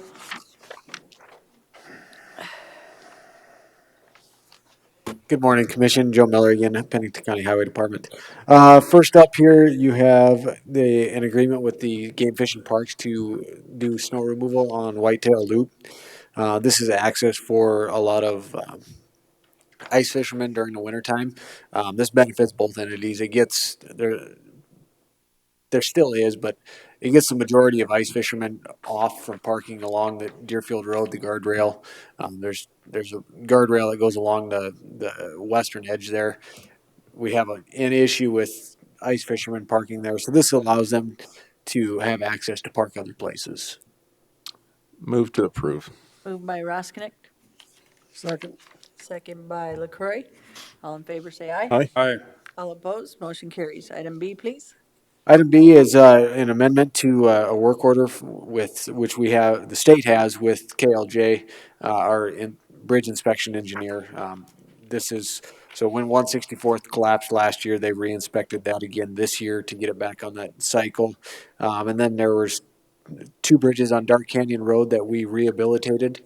So we had them re-inspect those to make sure we could take the load limits off of those.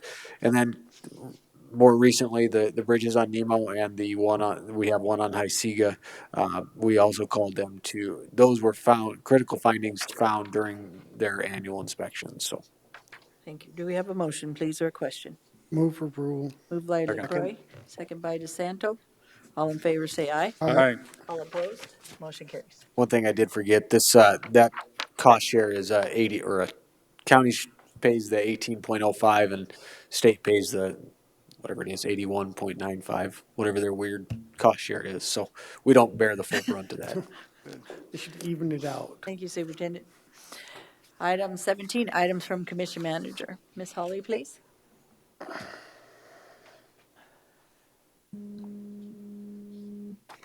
Okay, Commissioners, last week I received notice of resignation from a member of the Pennington County Housing Commission, and you as the governing board of the county appoint those members. So at this point, I would ask for a motion to acknowledge his resignation so we can file that with his warrant, and then I'm seeking direction of how you would like to replace that position. So moved. So let's do the first one, DeSanto, for the acknowledgement of the resignation, second by LaCroy. All in favor, say aye. Aye. Aye. All opposed, motion carries. Direction. Statute, the board has 2 options. You can open it and seek interested residents, or the statute allows for a member of the governing body to sit on that board to fill out the remaining term. Madam Chair, Commissioner Bruce. I would, with your permission, I would like to make a motion to appoint Commissioner Deb Hadcock to that position. I'll second that motion. Okay. Been a motion and a second to put me on the Pennington County Housing and Redevelopment Commission. Discussion? Are you asking me if I Thank you. do it? Yeah, Madam Chair. Commissioner I, Drews. I think, we had talked about that we would do this in the future, and with the resignation of Mr. Podorowski, I think it's a very appropriate time for us to do that. I appreciate the fact that you're willing to serve on that, and so I think it's a good move on our part. Madam Chair. Commissioner LaCroy. I do also thank you for doing that, because in our discussions over the last year or so, as Mr. Drew said, we were talking about having a commissioner be part of that. I think this is a good starting point. I think that will be a good fit to go in and be able to bring back to this commission some information maybe that we're looking for to keep us more up to date. And then,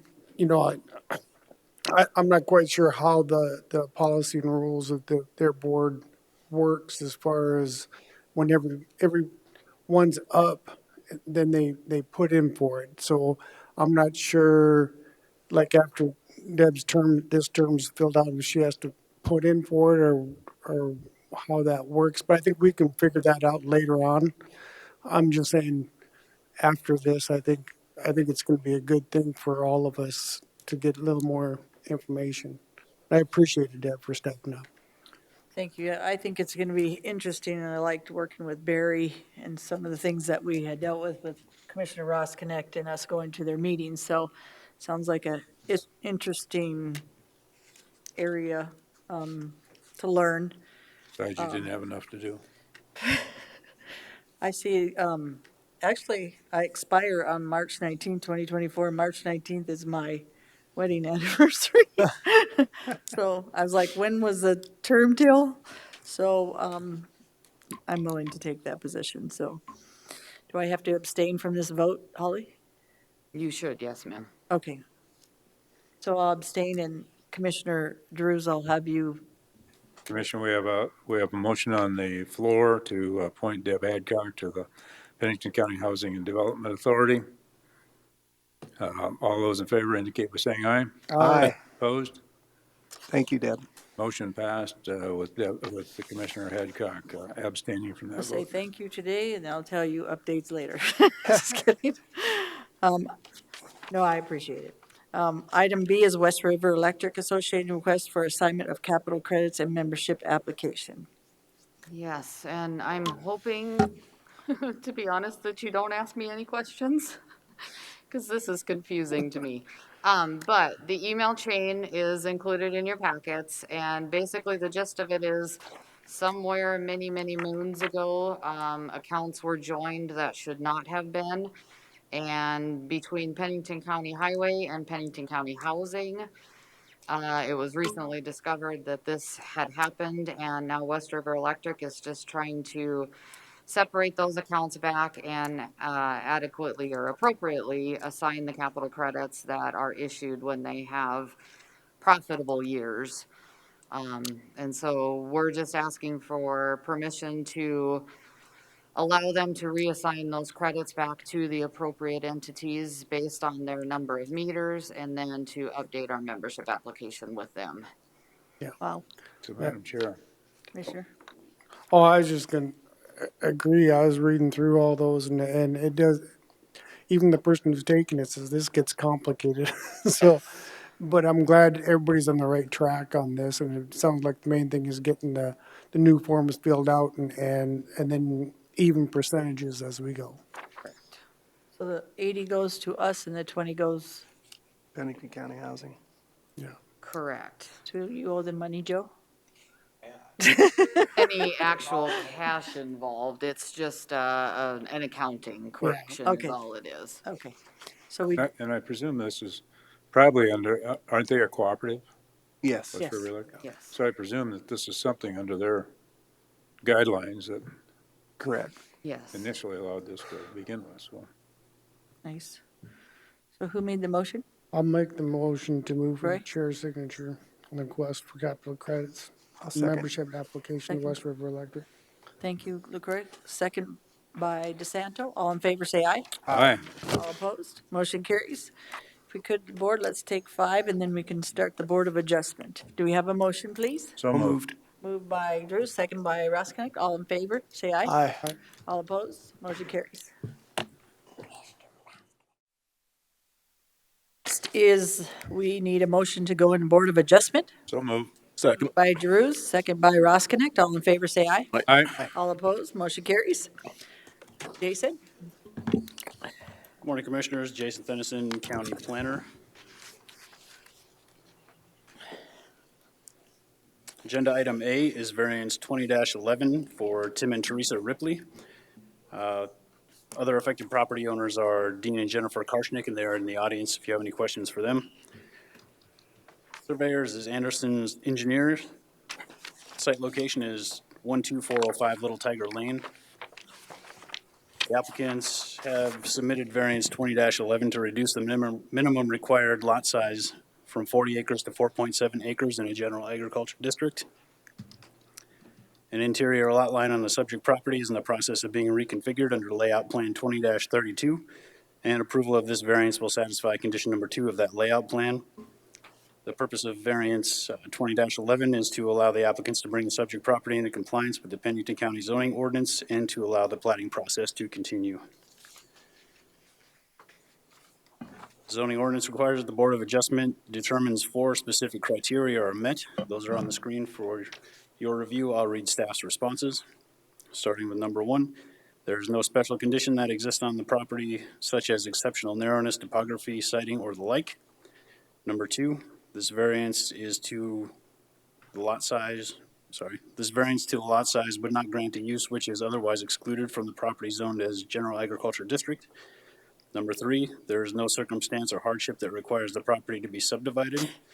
Money or economic disadvantage is not a hardship that warrants variance under South Dakota law. Strict application of the zoning ordinance would require the existing property to meet the minimum lot size requirement of 40 acres in a general agriculture zone district or be rezoned to an appropriate zoning district. And lastly, number 4, granting this lot size variance does not appear to conform to the neighborhood, but is not in harmony with the current comprehensive plan, nor is it in harmony with the zoning ordinance.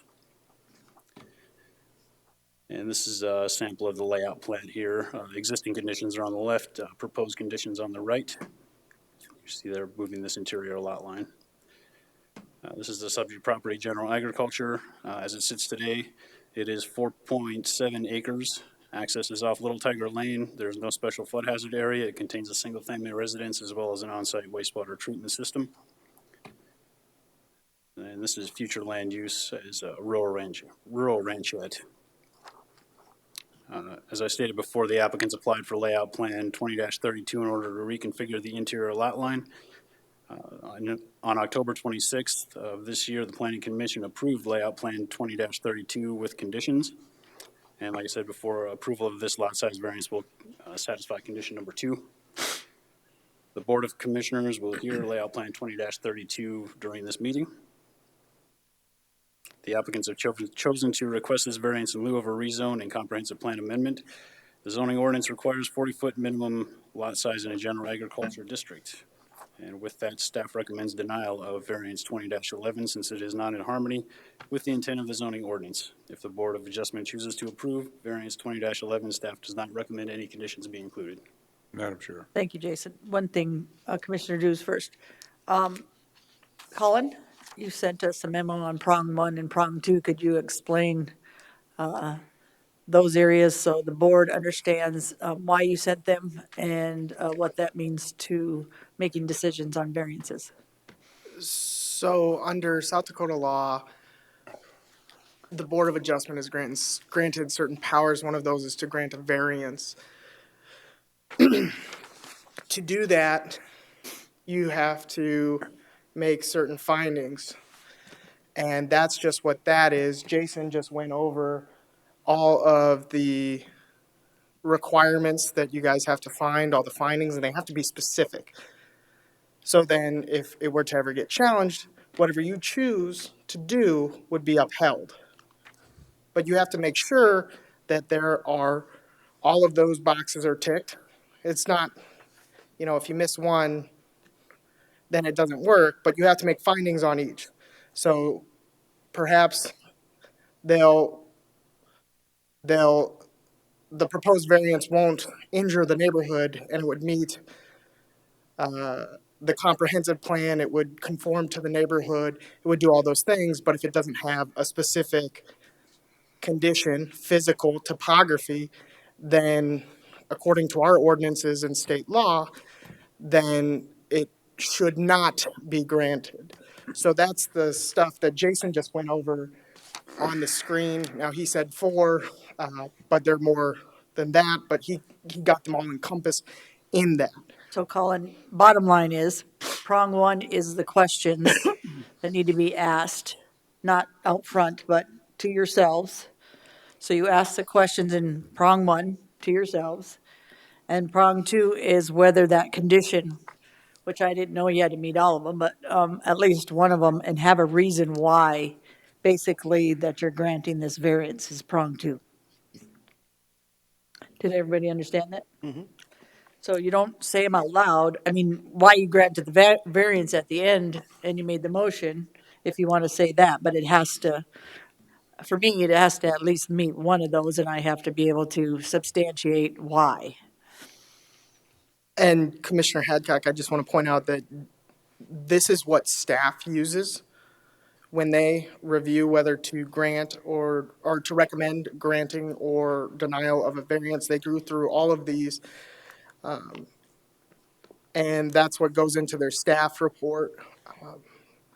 And I thought it only prudent that you guys should have something similar so you could look at if you agree or you disagree. So then you could make those findings too if you were to disagree with staff.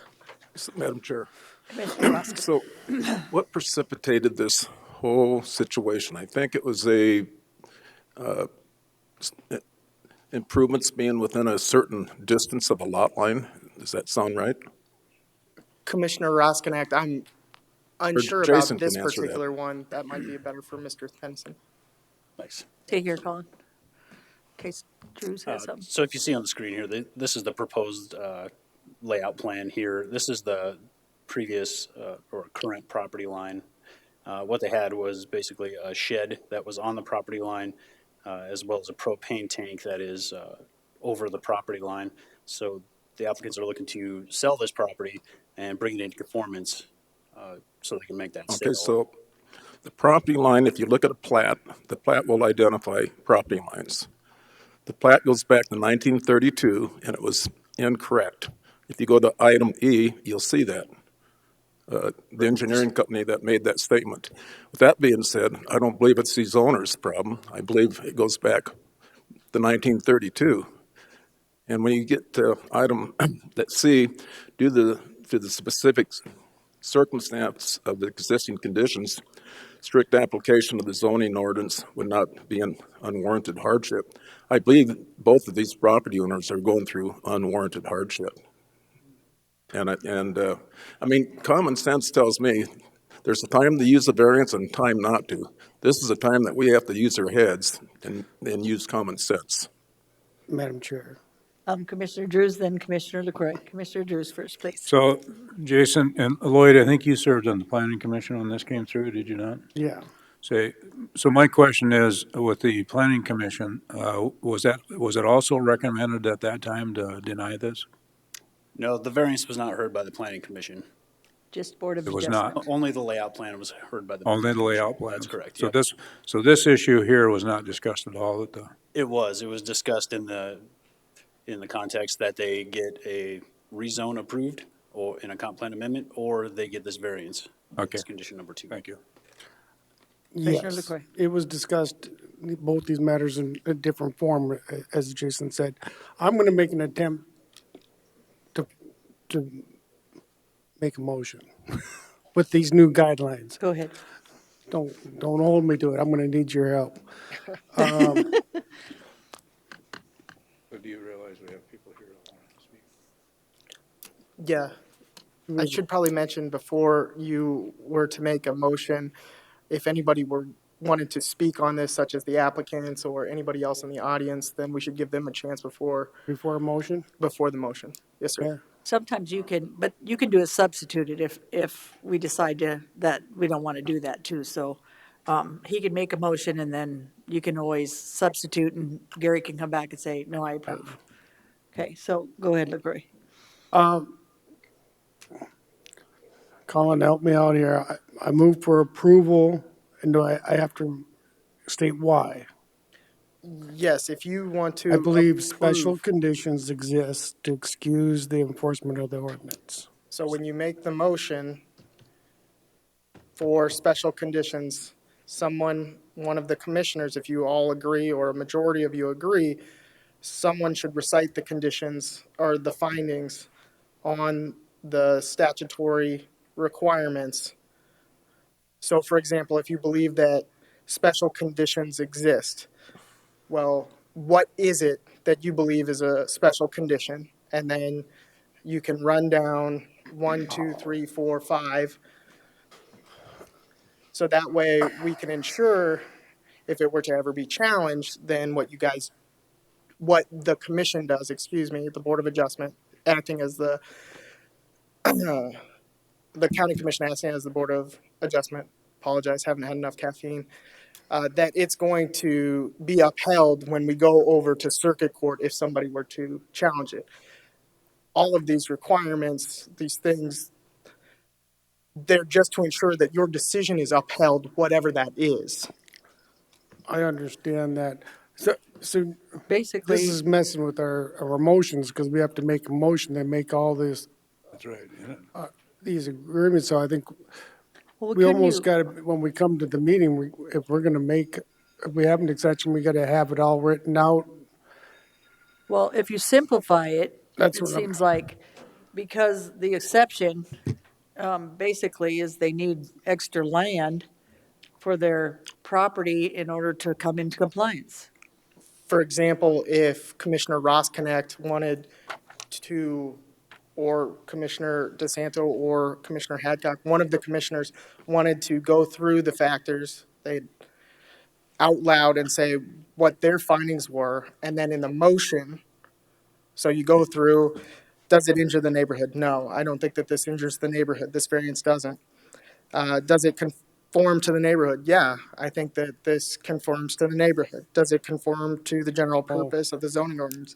Yes, it's agriculture out there. Leaving it as agriculture isn't going to change anything. so Colin, you're wanting this, if I make a motion for approval and I get a second, then we have to go through this all and mention why? We You think would it's want to mention why first and then say, let's say, for example, that Commissioner Rosknecht is the one who did all of that, made all those findings out loud. Then if you were to make the motion, you would say, I move to adopt Commissioner Rosknecht's findings I see. and grant the variance. Or if you disagreed, I move to adopt Commissioner Rosknecht's findings and move to. Can I ask you something? So shouldn't you make the motions, prove, then prove, and then, okay, second, and then we go through and say, okay, Commissioner LaCroix, or maybe not, because we'd all approve it because Commissioner LaCroix was right, so we'd have to know those findings, right? Yes, I think. So I thought you said in one, when we had the meeting, that he asks, basically, we all asked that ourselves in prong one, does it fit all this criteria? We asked to ourselves, not in front of everybody. And then prong two, from that, I pick 1 and 3 because of what I thought in prong one happened, basically. So, Commissioner Hadcock, let me apologize. Yes, that's what we discussed previously. In the top part, have to it say it out mentions that loud. one person needs to make the oral findings because what you guys have in your head, what you're thinking, doesn't get out into the public, so it's not going to be in part of the record. No, So but I mean, to find the findings, Colin, you use prong one. And then you say, does it injure the neighborhood? And you say all that. And Commissioner LaCroix made the motion. He approves, I'm just ad-libbing, Commissioner, that he read that first prong one, and that's why he thinks he's going to make the motion to approve. Then he's going to come to number 2, and because of number 1, that met the criteria for him, that because of the neighborhood, because of the public safety, because its comprehensive plan all goes into place, I'm going to say special circumstances exist, and I'm going to use number 3 for those special circumstances because I've asked myself all these questions and I've came to this conclusion. And that's why I approve. So, Commissioner Hadcock, it doesn't work like a math problem. It's just two independent tests. So the test is, under statute, is whether granting the variance runs counter to the public interest. So that's prong one. Those requirements that you have to find are through case law, statute, and our ordinance. So we don't need 3 out of 5 or 4 out of 5. You just have to make findings on those. And somebody needs to do it out loud because unfortunately, not everybody has telepathy.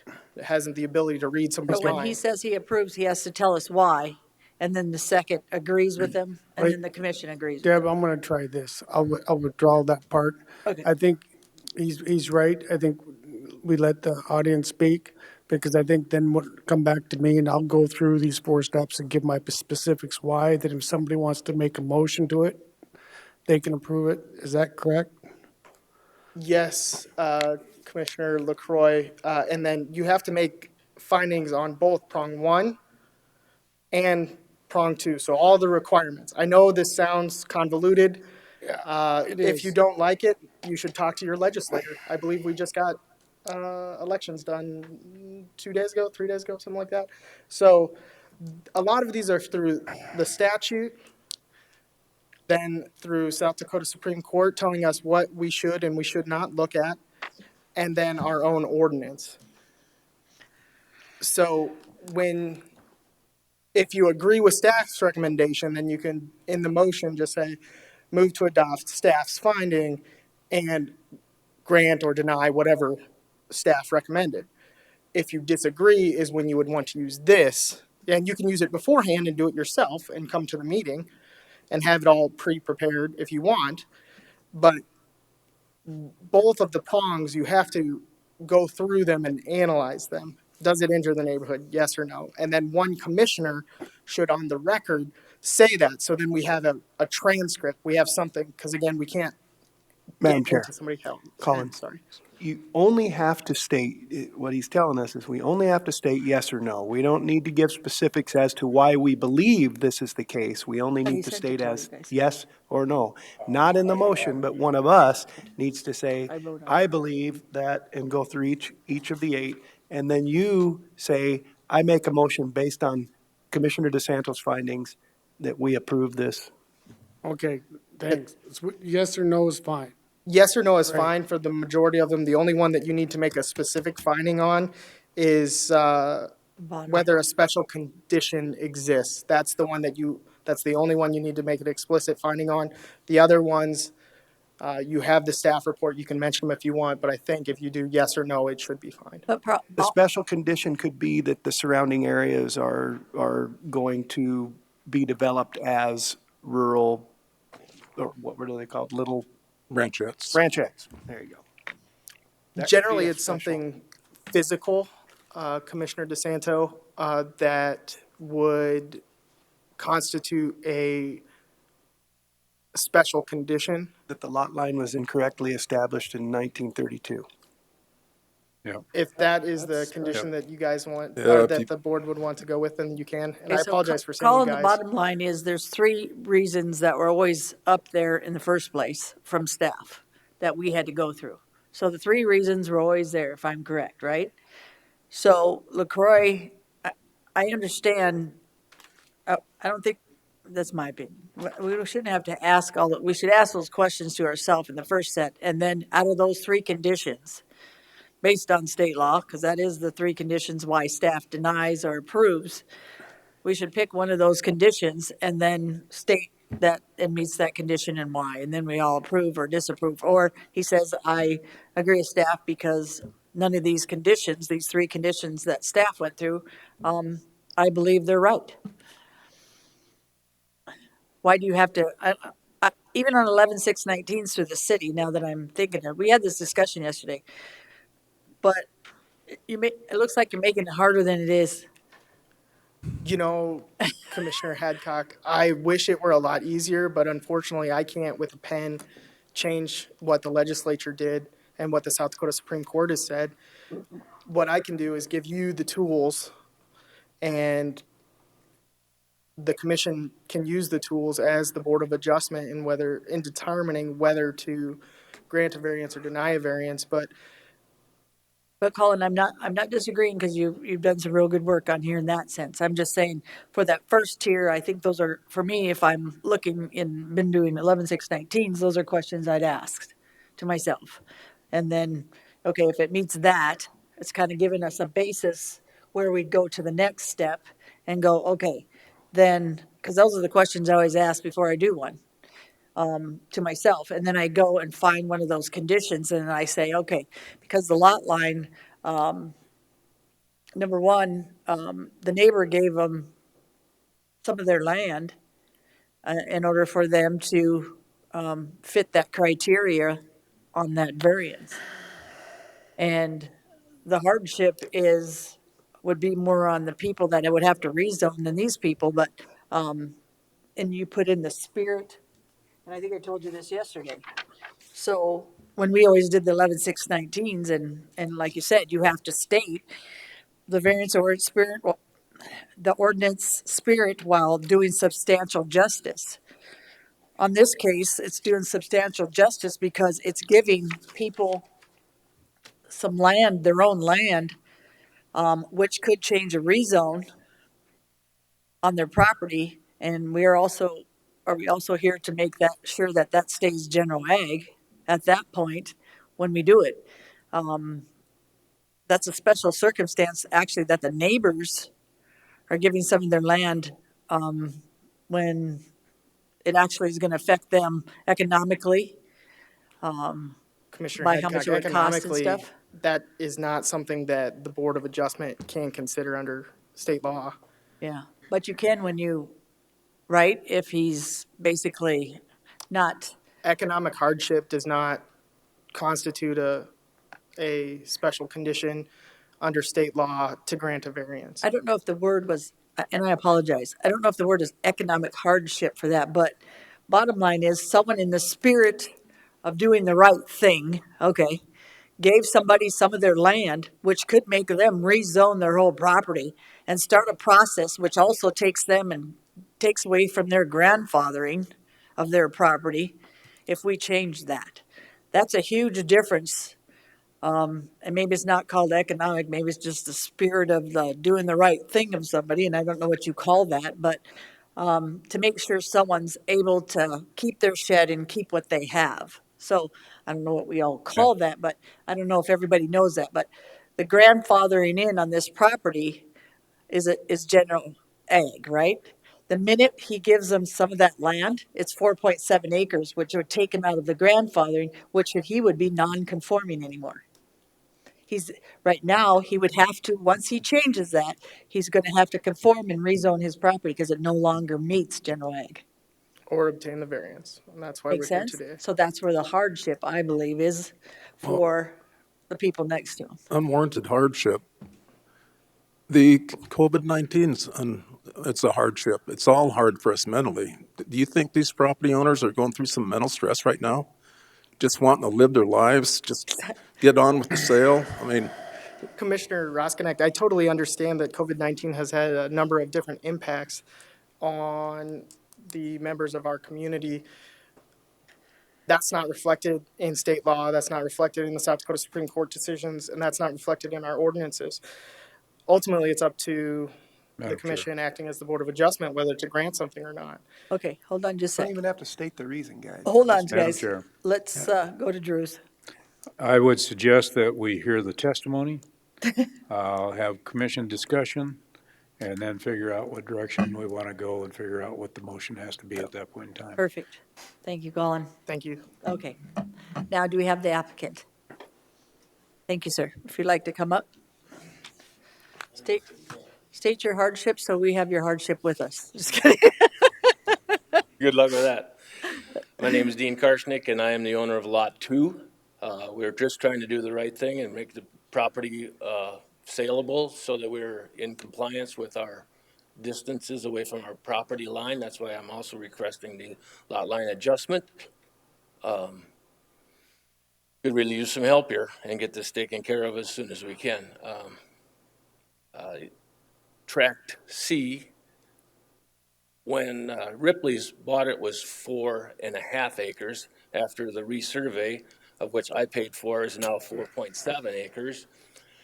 And I'm trying to purchase 0.33 acres from him to make this lot line adjustment. Yes, it's a hassle, and it's getting prolonged. And Mr. Ripley, the bottom line here is. I'm Dean. Dean. Mr. Ripley is not here. I'm sorry. He could not represent himself. He works in Hot Springs. Sorry, Dean. So the hardship is actually you trying to keep your property, I understand that, or his property, so he gets to keep his stuff.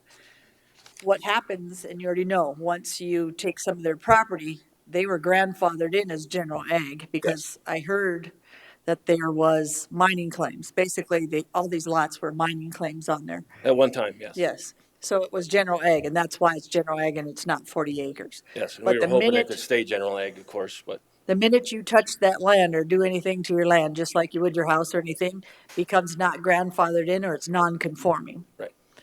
So that would take that general ag status away. And today you're asking for us to give you that, if I'm correct. The variance. Where's Jason?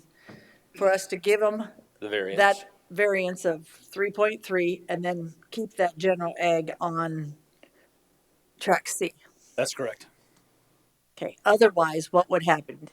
Track C would have to come back and get rezoned to ranchette or something else. That's correct. Thank you. There's no intentions of subdividing in future at all. Okay. I'm ready to go. You got it. Okay. I'm missing anybody? Okay. LaCroix. I find that there, under the A, specific circumstances or conditions such as exceptional narrowness, on the siting exists. I think there is no, but on the B, the variance does, the grant to use with otherwise exclude particular district, no. Due to the specific circumstances of existing conditions, strict application of the zoning ordinance would be an unwarranted hardship. I see yes. And then the granting of a variance is not contrary to the public interest and the harmony with the general purpose of the intent of the zoning ordinance. I see it conforms. Those are Is there my a second? findings. In concurrence with Commissioner LaCroix's findings, I would make a motion that we approve this variance. Approved by DeSanto. Is there a second? I'll second that. Second by Ross Connect. Are we okay, Colin, with that conclusion? I'm only asking Colin today on these because he's trying to help our planning department, you guys, get to where we need to go with some of the stuff, so we are doing it correctly. Thank you, Colin. Commissioner Hadcock, I thought that was wonderful. Thank you very much. Thank you. Madam Chair. Hey, Cullen, Colin? you gave us the tools, but you never gave us a workshop. Shouldn't have to do it on a dais. We should be able to sit there and do this in a more controlled environment. And I'd be willing to sit down with you in the future. Yeah, we just have to make sure we don't have a quorum because then it's a meeting and we have to notice it up, so. Thank you, Thank guys. you. Colin, did you send the paper last night of the prong 1 and prong 2? Commissioner Hadcock, I'm not sure. I don't got it. believe I did. I They was were still available to us Yeah, it was available. on our desk. Back there, No. back there. Colin? Oh, isn't that where I got them? So this has Pull really your- gotten confusing. Pull your mic down. What Cullen did is created a rubric, for lack of a better word, for a test that we hope to include in the packets going forward for variances that the board can use when you're working on them individually and give you a tool, a resource to go forward with. But it did not get distributed properly yesterday the way it should have. So I believe the rest of you have not seen that worksheet itself. And I apologize as your chair because I thought we sent it last night with an explanation of what it meant. That's why I thought y'all knew what I was talking about. So I apologize. And Commissioner Hadcock, I wanna apologize for that too because I did not get to that. So I apologize. Okay, So, Madam Chair, Commissioner Drews. I guess my question is maybe directed toward Commissioner Ross Connect. Do you think the motion that's on the floor then resolves the issue that we're talking about? I do. Okay, so we have a motion. All in favor, say aye. Aye. Aye. All opposed, motion carries.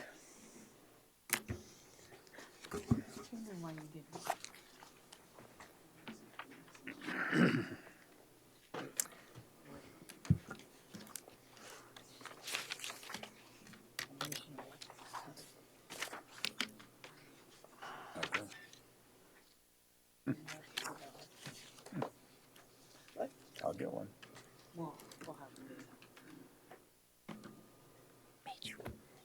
Brittany? Good morning, Commissioners. Brittany Molitor, Planning Director. Item B is a variance, VA 20-12, to reduce the minimum lot size in a general agriculture district from 40 acres to 11.796 acres and 27.516 acres. The applicant, Shane Geidel, has requested this variance to allow these two lot sizes in a general agriculture district. This was platted through the city of Rapid City with the stipulation that the property be rezoned or a lot size variance obtained. The Rapid City Council granted an exception allowing a single access serving more than 40 dwelling units on September 21st, 2020. And I will go through the criteria for the variance. The criteria is on the screen, and I will just read the answers. There is no special condition that exists on the property, such as exceptional narrowness, topography, siting, or the like. That this variance to the lot size would not grant a use which is otherwise excluded from property zoned as general agriculture district. There is no circumstantial hardship that requires the property to be subdivided. Money or economic disadvantage is not a hardship that warrants a variance under South Dakota law. Strict application of the zoning ordinance would require the existing property to meet the minimum lot size requirement of 40 acres in a general agricultural zoning district or be rezoned to appropriate zoning district. And finally, granting this variance would allow for the increase of lots on a dead-end road system and would therefore injure the neighborhood by allowing increased density. Granting this lot size variance does not appear to conform to the neighborhood, or does appear to conform to the neighborhood as and is in harmony with the current comprehensive plan. However, it is not in harmony with the zoning ordinance. Granting this variance would harm the public safety, health, or general welfare due to the lack of secondary means of ingress, egress, flooding potential on the only ingress, egress, and flooding potential on the only ingress egress. So as the property sits today, it is zoned general agriculture district. It consists of 40 acres. It contains a single family residence that was built in 1986 per Department of Equalization records. It does have an operating permit for the on-site wastewater system. There is a farm utility building on the property. The proposed subdivision of the property is for proposed Lot A of Junt subdivision. It would be zoned general agriculture district. It consists of 11.796 acres. This lot would contain the single-family residence and farm utility building. There is no special flood hazard area on this property. The access is off of Bradsky Road, which this portion of Bradsky Road is maintained by the Pennington County Highway Department. Proposed Lot B of Junt subdivision is zoned general agriculture district. It would consist of 27.516 acres. It is vacant of any structures. There is some special flood hazard area on the southern portion of this property, and it is accessed off of Bradsky Road, which is maintained by the Pennington County Highway Department. Just some history on the Bradsky Road for this board, just as a reminder. Back in March 7th of 2017, the Board of Commissioners approved a plat, PL 1701, that allowed a property to be subdivided along Bradsky Road. And I'll get to these. And that would be the property, the Munyon property on the screen. There was a note that was put on this plat that said that upon filing the plat with the Register of Deeds, a deed restriction also be filed restricting the residential use of the proposed Lot 2 until such time a second means of ingress or egress is constructed. On December 18th of 2018, the planning department did not allow the placement of a double-wide mobile home as a ranch hand residence. That is on the property identified as gray.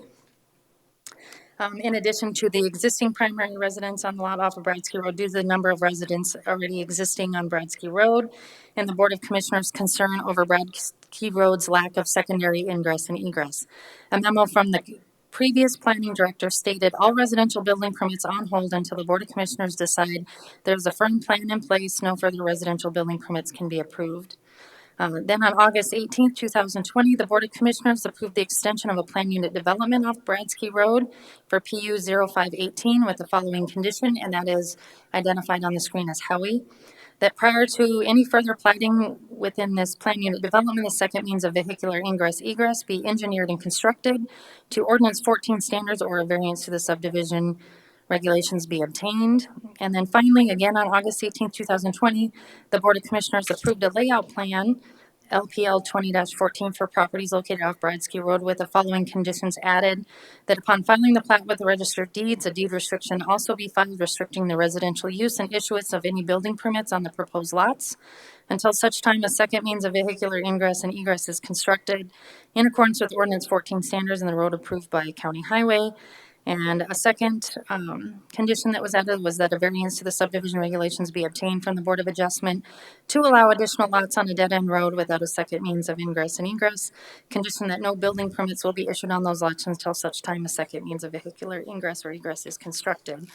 So with that, staff is recommending denial of variance VA 20-12. However, if the Board of Adjustment approves this variance, staff recommends one condition be added. Thank you. Shane Guido?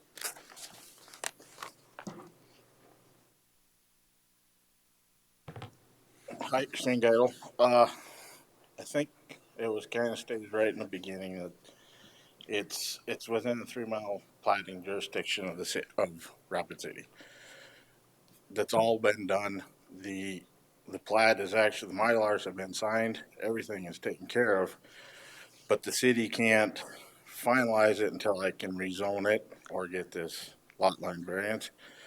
On July 21st of this year, 20, Eric Howard of Renner and Associates went to planning department, talked to him, had check in hand to apply to go from general ag to limited ag. That was denied because Colin and the whole 200s are getting rewritten. So for the 40 acres to be general ag is a 40-acre minimum currently. They will not accept that because the 200s are getting rewritten, and until they are done, they don't want to do any rezones from general ag to limited ag or whatever. Once that's done, at whatever you guys adopt that redone or rewrite, I guess, it'll be 10 acres, and then it'll fall into the criteria. That's correct. So the hardship, I mean, to me, is I'm not allowed to move forward with what I got already done, taken care of. You know, I have a plat of 2 lots out there, and I can't do nothing with either one of them until either I can rezone to limited ag, or the new rezone comes into play, or I get this variance on the lot line that's already there. Thank you, Shane. So the 200s rewritten, basically will have the same request as this does today from the staff, because it will still be a 40-acre rule. No. Or 40, I'm sorry. It'll be a 10-acre rule. I'm sorry. A 40, what am I trying to say? Only, 40-unit rule? yes, Jesus. But I don't know it what, will be null and void because I'm not asking to replat. I've already got that taken care of through the city because I'm in their platting jurisdiction, not the county's. but Shane, you are replatting and you're adding one more residence. What you're doing is, this is what I heard, is you want to build another house. Yep. So what are you going to do with the other house? Sell it. Okay, so that adds 2 residences. So Adds what one we did is the 40-unit rule puts you over the top, and that's why we haven't let anybody else do theirs as well, because they cannot add another resident in that area because of the 40-unit rule. Now, the other solution to this, this has been going on for a while. So staff and Holly and everybody, we decided that there should be a meeting taking place out there. And there's Antelope Road, and the highway should be involved in that. So we can get this issue done for, it's been an issue for as long as I've been here, or probably 20 years. So nobody can build out there because there's no second access. Gordon Howie, I'm sorry, that's probably never going to happen. So why should we hold up everybody else's residents? So at this time, the bottom line is, sir, your 200s would be the same rule for the 40-unit rule. It would, sir. Even if they did the 200 rules or 200 and rezoned you to something different, I'm going to guess that we have shut down 3 or 4, maybe more than that, residents, if I'm correct, Commissioner DeSanto, on that. So it's not just a 200 rewritten rule, it's a 40-unit rule that would pertain to anything that's happening in that area, whether it's a 200 rewritten rule or anything else. Do you understand? I understand what you're trying to say, but it's already been approved by the city of Rapid City, Right, the exception to the 40-unit rule. but we didn't, That, we have to accept that as well. no, you don't. All you have to accept, if, let me rezone, or let me apply to rezone, is all I want. Okay, Jason, can you clarify and Colin on the 200 when he's talking about the rewritten and the 40-unit rule? Are we in compliance because they said it? That means it's good for us, which I've never heard that before, but No, not necessarily. I think I want to kind of clarify this here too. So if you approve the variance and you subdivide it through the city, and that's fine, we still could not approve a building permit for you on that second lot because you'd be exceeding the 40-unit maximum on Bradsky Road. So whether this variance goes through, whether you rezone, the fact remains that we can't approve a building permit for you. I guess I'm done then. so that's why I'm saying on the 200 rewritten, if, even if you did that, it's still, there's an issue with the 40-unit rule. And here's the bottom line again. Antelope Road is probably going to be our best bet, Commission, to move forward. It's pretty steep, but if we can work with the highway department on that one steep area, we actually would have a second access and we could resolve this. So Brittany and Colin and who else? Jason were in the room and we decided that we form a committee. At this point, this doesn't help you today, but we form a committee to try to find a solution for that second access out there. And maybe with the highway department's help, we can get that through, but doesn't help you today, sir. But I think most of us want to find that solution for you. It's just not going to be today on the 40-unit rule, at least not for me. I'm one commissioner. Madam Chair, Commissioner DeSanto. I'd like to reflect what Commissioner Hadcock said. We want people to be able to build out there, but we also want a safety factor involved in having that second egress. And it's been getting put off and put off and put off and put off. We've continued to allow and allow and allow, and we just had to draw the line somewhere. And so I appreciate that you're going to form a committee to figure out how to create that second egress ingress. And obviously, it shouldn't be levied upon one individual that lives off of Bradsky Road. It should be spread out amongst all of the people that live out on Bradsky Road. I agree, and I've been trying to do this since 2011. I've been to this room before. I've been to the city's room before. I've been fighting this since 2011. And the beautiful thing, in 2011, the staff report had 83 parcels on Bradsky Road. And a month and a half ago, my staff report had 106. There's everybody else is getting to do this, and I'm not. But nobody else is getting to build. Apparently, there's 23 more residences and parcels in that 9-year period, according to city staff reports. There might be parcels, but there's no building permits being issued. I dug a basement up there on one that was split this year for a house that got moved in on Cattle Drive, or it was Lone Tree. Okay. At this point, So we that- didn't, that the might only have been one we done. approved was Shadrack's because he already had it platted. So we have some that were platted that legally had to We had to. do that's that. right. But other than that, we didn't add any more, if I'm correct, Brittany. If you could answer that, we didn't add any more or agree to any more people building out there So that would have been lots that our previous platted. state's attorney had said if the lots were platted before our subdivision regs went into effect in 2013, that we would have to issue those because that requirement wasn't in place. Right. So. He has a question for you, Ms. Brittany. Right, but I mean, anything that's moving forward, our office hasn't allowed, and those are the 4 most recent ones that I'm aware of in the office. I do know that Shadrack, on those lots, designated in the Howie one, those 2, those were issued, because they were previously platted under different criteria, but as moving forward, with the ones that are up there, that's been the position. What is the cattleman's? That was for the, that was for a guest house. a guest house? Okay, Okay, thank you, Shane. all right. We still have discussion, but you're good. I'm Thank you, good. sir. Do we have a motion Madam Chair, or question. discussion? Commissioner Drews. So how does this come into play now with, since he's in the 3 mile limit? In the city of Rapid City apparently has already gone through the approval process For the plating. on the first plot. So, Colin? Thank you, Commissioner Hadcock. Commissioner Drews, where Mr. Geisel's property is located is within the plating jurisdiction of Rapid City. So he had to go through Rapid City to get the plat, but my understanding is that his plat is contingent on getting a variance here, Yes. and Okay. that's where we're at.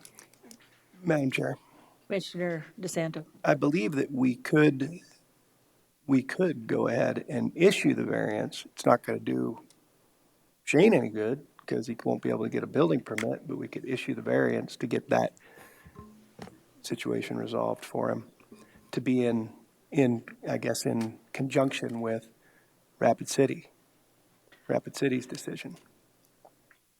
If you issued him a variance, though, wouldn't that say he wouldn't get a building permit? So Shane, so bottom line is because of the 40-unit rule, you're not gonna be able to build even if we gave you a variance Well, until we got the second access in. until you got the second access in, and that wasn't thrown at me till today because if I had a platted lot, I should be able to build on it legally. But, then we had other things. I mean, Merton Stromer had a conditional use permit years back to put in them houses on brome grass or backcountry trail. And that road was supposed to go over to Airport Road at that time. Right. And, now here it is, I don't know how many years ago that was. It was since I lived there that those all got put in and that got done. But if we agreed with the variance, then If you Rapid agree City with- said, hold on a sec, then Rapid City would have the plating jurisdiction. Right. And that would agree that then we'd end up having to let him build because then we just agreed also that he was legally platted and if we give him that variance. So we might be setting ourselves up coming back for the opposite of what we want to do today. Our ruling was that it had to be platted prior to 2016, correct? No, once it's platted. What it boils down to is one, you said that my 200 is null and void, but really, I think Brittany would be in agreement with me on this. When the county adopts that new law that takes general ag down to 10 acres, or just there we know general ag, limited ag, any of that stuff, it'll be ag. Then my Mylars will be filed. I'll have a lot, and I can build. You still wouldn't, because you wouldn't meet in the general district provisions of the 200s, it would still have the 40-unit rule to issue a building permit. Because that has been the position of this board for the last 4 or 5 years. There's been discussion on moratoriums on these. It isn't just Bradsky Road. There's been other discussion on Dark Canyon, Cleghorn Canyon, other roads that have the similar with that 40 lot rule where it comes to the building permit. If the building permit's denied or refused, then it comes to this Board of Adjustment again for a variance. So let me ask you something, Brittany. So he's platted through the 3 mile jurisdiction, right? If we agree today. If we don't, then he's not going to get his platting jurisdiction and he's null and void. That's through the city. correct. So if it still has to meet our zoning requirements and our building permit requirements, it's just the plating requirements. So when the city plats things, our zoning districts still have to be applicable in those areas. And right now, the way our zoning ordinance reads, right at this very moment, it's 40-acre minimum. Okay, and here's my bottom line for me personally. I've shut down other people because of the 40-unit rule out there, but I'll tell you straight up. If it was me, I'd go drive south and I'd be able to get out of there. Okay, so I understand that. But that needs to be approved by this board that we're gonna let that south area, because we keep saying Gordon Howe's getting a second access. So bottom line is, if it was that, it wouldn't bother me, but I've shut down other people, me personally, in the last 4 or 5 years and didn't let them build for the same thing. So for me, I can't approve this today without not using the 40 unit rule, because that's what we did before. We're adding to the issues of second access and safety, and we've been saying that for a while.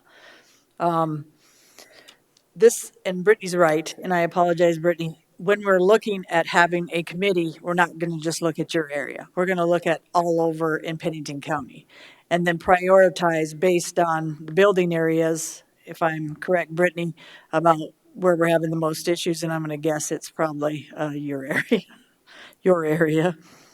But today, I can't personally approve you, Shane, just because I know we'd have a bunch of other people, including Gordon Howe, that we just said couldn't do a subdivision for not just that reason, but other reasons as well, because of the issues out there with water and sewer. Commissioner Drews. So, Brittany, you probably need help with this. So what Shane is attempting to do is to be able to build a second residence.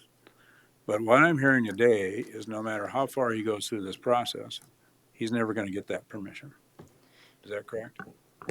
So with the building permit, it would be up to my discretion whether I approve it or not. In the past, the previous director has brought those building permits to you guys as the Board of Adjustment for approval. Shadrach Howie has been in front of you on that same that subdivision up there, because of that 40-acre rule, because, when we look at those type of things, we look at the interests of the public health, safety, and welfare of the general public. And just because of the concerns out here, the previous, director had denied building permits and had brought them in front of you. So my question is, he's not gonna be able to accomplish what he wants to do with building a second residence on that 40 acres, no matter what he does in regard to it. As far as not having the second means of ingress and egress, we are leaning towards it, that he would be in front of you again for a variance for the building permit. If we pass the variance now. Correct. Colin? Thank you, Commissioner Not as Hadcock. mean as you look, we're trying. To piggyback off of Brittany's answer to Commissioner Drews, if the planning director denies a building permit, then the applicant can then appeal it to the Board of Adjustment, which is this board sitting as that. And then the Board of Adjustment can make the decision on appeal. And then if it upholds the planning director's decision and the applicant still disagrees, the applicant can then take it over to circuit court. So it's not done. Okay. I don't want to lead the board astray on that. There are plenty of different options, and we can't predict the future. Madam Chair. Commissioner McRae. You know, I struggle with this, Shane, because you put a lot of time and effort on it. You've been working on this for what, 6 years? 9 years. 9 years. And this part of the variance, we're straying off on the 40, that's part of it. But what you're asking for is a variance to the lot size, which we assume is going to be changing. You're trying to get your stuff in a row, and what you've heard here today, it's very clear that say we approve the variance, you're still not going to be able to get you'd have the building permit. You'd have problems with that too. I'm just trying to look at that he's put enough work and effort into this. We know that he's got to come back and do, the planning director's going to send him back here if he does a building permit. Should we do this as a step, so if that does get second access, get in, you're ready to go, you can take off? Or I guess that's my question. Are you willing to wait? The way I see it, I'm sorry, the way I see it, and according, I spent 47 minutes on the phone with Colin Monday. And the way it's written to me is whether you guys approve this or not today, probably the end of December, beginning of January, I am going to be back here trying to get the building permit. Because once it gets approved through, or once that those minutes get approved, then I gotta fight for the building permit again. This is just letting me get to see you guys sooner. If you approve this variance today, because then the city will accept, or, you know, it will understand that. Then I can get things to Brittany and plead my next case as to getting a building permit. One thing, Shane, so when you do, you want to build a house and you're in the 3 mile, you have to go to the city. But isn't the first step to rezone or to redo that property to see if you can even build on it before you go file law and do all that work? I can't build on it unless I have a lot. Right. So you have to go get Make he a has lot to first. redo the lots first, Jason, and then he comes to us for a rezone? Isn't it, you No, usually rezone I and want to then? rezone. I tried to rezone on July 21st. All the paper, I hired renter, spent the money on hiring renter and associates to do a rezone Yeah, on July 21st. okay, It was brought to Brittany. They wouldn't take it. because you wanted to split the She'll explain. lots. Right, There's a reason. because of the comp plan, but I just want to get something clear. Even with the rezone going down to a density that would allow smaller lot sizes, our position would still be the same on this road. Irregardless, we would not support the rezone down to a different zoning Smaller district lot. that would allow a smaller lot size because of what's going on in Bradsky. We'd still have the same, rezones still have certain criteria that you have to look at, certain things. So our position would be consistent with what's gone on that road. So when In you the did that past. rezone, Her did you not, positions. hold on, Shane. Okay. So when you did that rezone I and it did. was shut down, and then you went to the city anyway, and then started getting these lots split and all that extra work, you knew ahead of time that you couldn't get a rezone, but you did the work and you went to the city and did it anyway. To go from a general ag to limited ag, I probably would have got that rezone. Had I been allowed to. All this stuff was started at the same time through Renner and So Associates. you're a stubborn man, and you I'm a stubborn man, and you're gonna and see you me went again, I and you promise went you. in there and you did it anyway because you wanted. And I got your passion. When the I got comprehensive Shane. I 24, got your okay, passion, but you did it anyway, knowing that there was going to be a fight because of the 40-unit rule and the things that were happening. that's right. Okay, thank you, sir. I like your Anything passion. else? No, you're good, All right. Shane. I appreciate you. Motion, conversation. At this point in time, I would move to deny the approval of the variance. Motion by DeSanto. Second by Hadcock. Discussion? Roll call, please. Hold on, Colin's got something to say.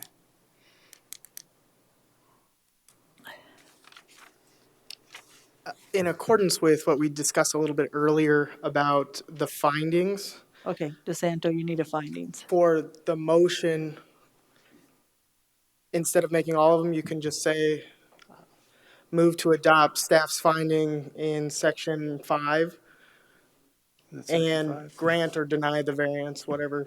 I would move, I will withdraw my original motion. Thank you. Who seconded it? You got to okay me withdrawing my Good. original motion. And you base it on section or number 5. And I will make a new motion that in accordance with the planning department's denial in section 5, that I would deny this application for a variance. And I second that. Okay, all in favor, say aye. Aye. All opposed? No. No. 2 noes and 3 noes and 2 ayes. The variance is denied.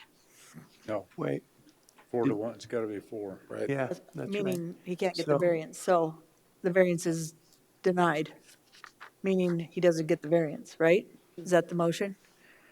Approval's got to be 4-1. No, my motion for denial failed. Yeah, his motion failed. No, it's 3 of us. It has to be. Gotta be Has to- four. Two of us against. Four of us have to deny it. 4 of us have to deny it, and 4 of us have to Or approve it. approve it. Somebody clarify. I figured once you had more than 2 denying, it's going to be denied. So by statute, it has to be a supermajority, and because there are 5 members, anything has to, a motion to carry has to have 4 votes. And Go ahead, Jay. Mr. Chairman, Jay Alderman of State Attorney's Office. I believe, as we all know, with Board of Adjustment, it takes 4 of the 5 of you to approve a variance. I believe it only takes 3, a majority, to deny. Okay, so I we think have the that. statute is about approving a variance requires 2/3. So it's denied.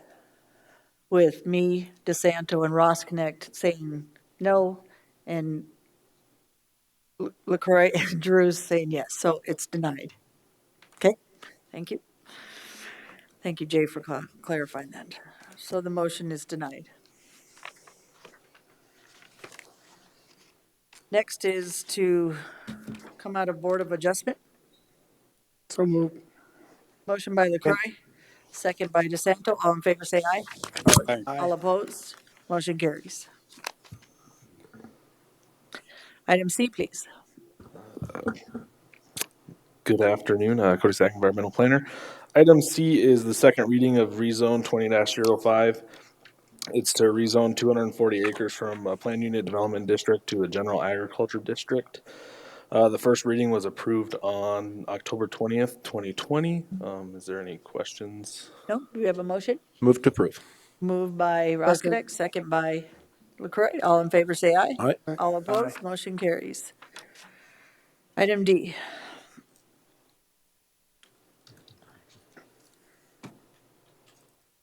And your name, ma'am? Stephanie Jansen, Planner 1. Thank you, Stephanie. Good morning. All right, so item D is layout plan LPL 2031 for Ron and Susan Johnson to subdivide and create lot 1R2 of Joan Ranch subdivision to add area to their existing lot. Lot 1R of the Jones Ranch subdivision is zoned low-density residential with 7 acres, and the southeast quarter less 9.93 acres, and southeast quarter and less Jones Ranch subdivision and less Community Cemetery and less dictated right-of-way is zoned Gen Ag District with 128.85 acres. The proposed lot 1R2 will have 10.473 acres, no special flood hazard area, and a rezone and comprehensive plan amendment will be required to prevent dual zoning. Staff sees no immediate concern and recommends approval with conditions. Do you have a motion or questions? Move for approval. Moved by LaCroix, Second. second by Roskinek. All in favor, say aye. Aye. Aye. All opposed? Motion carries. Item E, please. Jason? Good afternoon again, Commissioners. Jason Thennison, County Planner. Agenda item E is layout plan 20-32 for Dean and Jennifer Karshnick. The other landowners affected are Tim and Teresa Ripley. Surveyor is Anderson Engineers. The applicants have applied for layout plan 20-32 in order to reconfigure an interior lot line on the existing subject properties. The landowners of proposed tract CR, Timothy and Teresa Ripley, have also applied for the variance that you heard in Board of Adjustment Agenda Item A. As it sits today, the properties, tract C is General Agriculture District, which requires a 40-acre minimum, lot size minimum. It is 4.7 acres. Access is off Little Tiger Lane. There's no special flood hazard area on the property. It contains a single-family residence as well as an on-site wastewater treatment system. Lot 2, which is on the right highlighted in red, is low-density residential district. It is 7.8 acres. It takes access off Marshall Gulch Road. There's no special flood hazard area on the property. Contains a single-family residence, an on-site wastewater treatment system, a garage, a lean-to, a picnic shelter, and a carport. Thank you. Move To for approve approval. layout plan 20-32. Moved by DeSanto, Second. second by LaCroy. All in favor, say aye. Aye. Aye. All opposed, motion carries. Thank you, Jason. Yes, ma'am. Thank you for meeting yesterday, too. Item 19 is items from chair, commission members, just one area, second access. I will work with the planning department. We will set up a committee and we'll look at 40-unit rule and second access and see if we can find some solution. Main issue with Bradsky Road is we did talk about yesterday that Antelope Road goes south, and we talked about this before, DeSanto. If I was in emergency in Bradsky Road, I definitely wouldn't hit the bridge because everybody would be hitting the bridge. I would go south. I asked if there was an access south. There is. The only problem with south is there is a steep hill or, yeah, incline there that maybe we could do something with so it would If it's wet, it's you're not not getting gonna up. go. So bottom line is maybe we could find that solution so we can get some building out there. And that only benefits the economics of Pennington County in that sense. So it'd be something, if we did get a second access, would make sense Madam Chair, in the long run. I've been Commissioner working on DeSanto. this for quite a while. Been quite involved, so even though I will be leaving the commission on January 1st, I'd be willing to be on that committee. Okay, thank you, Commissioner Santo. I appreciate that. I'd like to get something done about that. Okay, Commissioner members, do we have anything that's not on the meeting agenda that you'd like to discuss that isn't on committees? Jay apparently hasn't heard back yet, so I guess we don't need to discuss that. Madam Chair. Go back into executive Commissioner- session. Madam Chair. Or, what's your name, Drews? I just have one item that, and it came to my attention again last night. I kind of forgot about this earlier, but I had a call last night of a stake being placed on a person's property. Not that that was a big deal, but there was no indication as to why the stake. And I'm just hoping that if we're doing anything in regard to stakes, that we at least, as far as the county is concerned, that we at least leave a note for the adjoining property owner or go to their door and talk to them and just explain what the stake is for. So I think it's only appropriate to do that. You know, setting in the city, you know, we ended up with our new asphalt on our street, which I'm not complaining about. But we only have one access in. And so none of us knew it until the equipment pulls in. Oh. So, you know, I think it's just appropriate for notification for people when things like that happen, that we at least give notice that what we're doing and why we're doing it. So. And I agree. I also had a lady call, stayed on the phone for a half hour, 45 minutes, trying to explain about stakes, meaning for your land, how wide your land's supposed to be, or pin, what are they called, pins? Pins, yeah. Somebody supposedly moved hers, but I said, that wasn't the first time I heard about that. But she said, so what do I do if someone moved the pin? And I don't know what you do. I mean, you could tell on someone, but you have to have it resurveyed. Well, she didn't want to have it resurveyed. So she said it shouldn't come to her cost. So try to tell her that you have to have it surveyed. But long story short, I don't think we have there. I mean, why would there be a policy except through the survey companies? I told her that would talk about stakes, and we already know because sometimes you can't ever find them.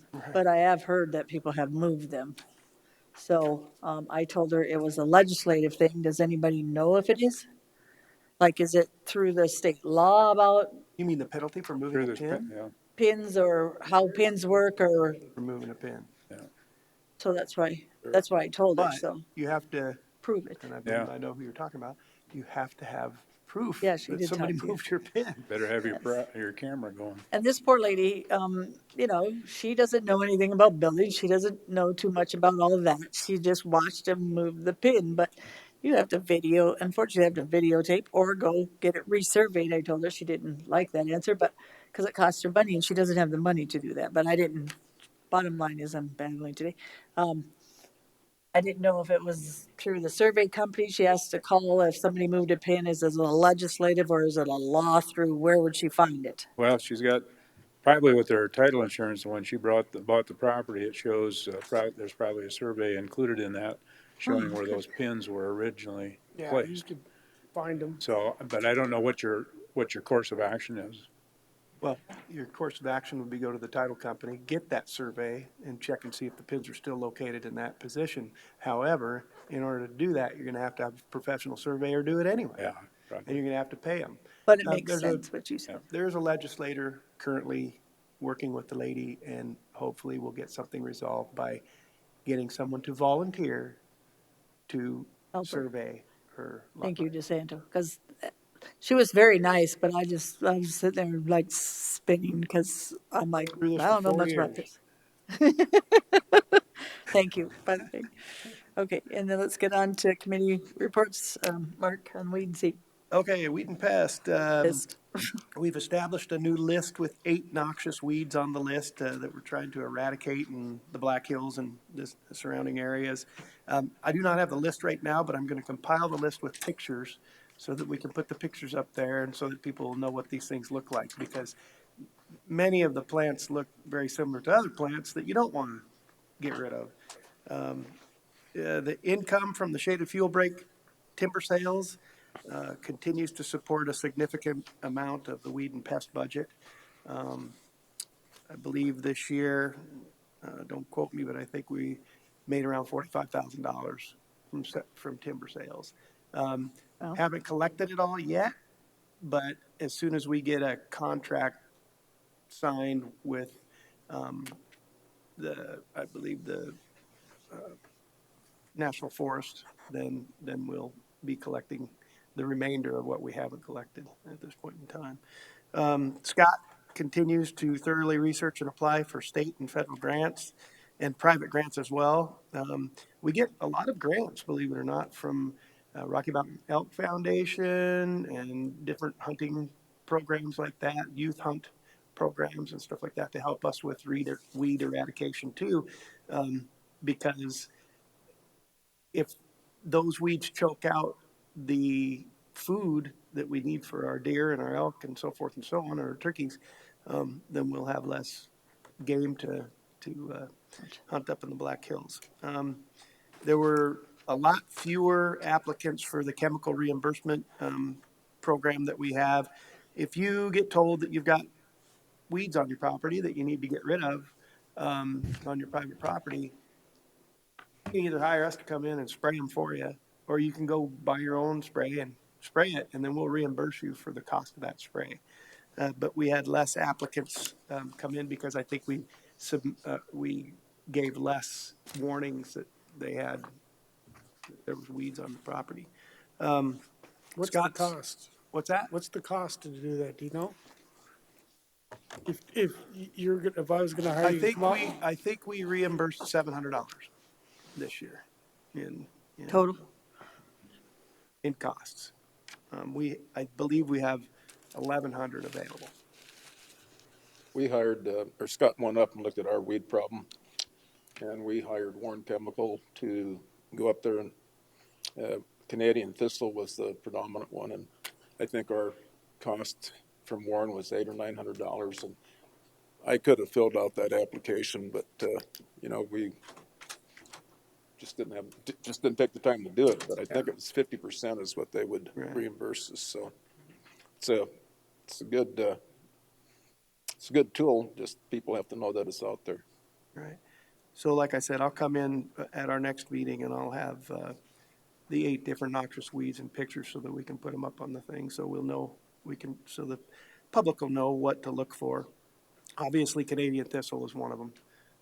It's probably the most prevalent weed we've got that's getting out of control in the county. I need to be on that committee sometime so I learn about weeds, because we're gonna have legalized weed coming up. I'm just kidding. I don't know why I said that, but holy crap. Yeah. Speaking of weeds, All I have to report. all the legislation and stuff that's gonna come through for basically on the bottom line of weed. Holy crap, you guys. That's gonna be a long haul. And what is the county, speaking of weeds, what is the county doing? And what jurisdiction and legislation are we gonna do, or ordinances? There have already been people coming in asking for permits and Oh, where yeah. they can grow. I'm saying. It had a big grow place where my swimming pool is. Just kidding. Okay.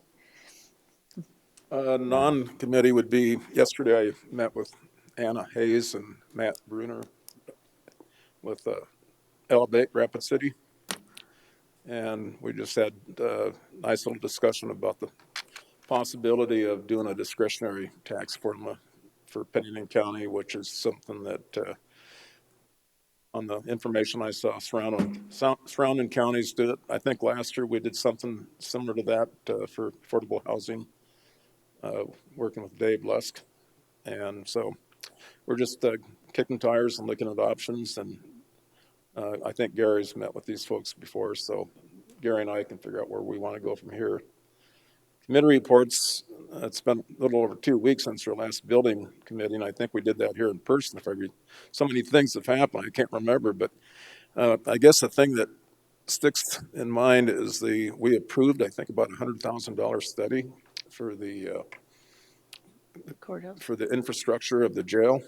Good. And Gary pointed out earlier that jails, the life expectancy on a jail is a lot shorter than a typical house or office building. I think 40 years is what I recall. So anxious to see.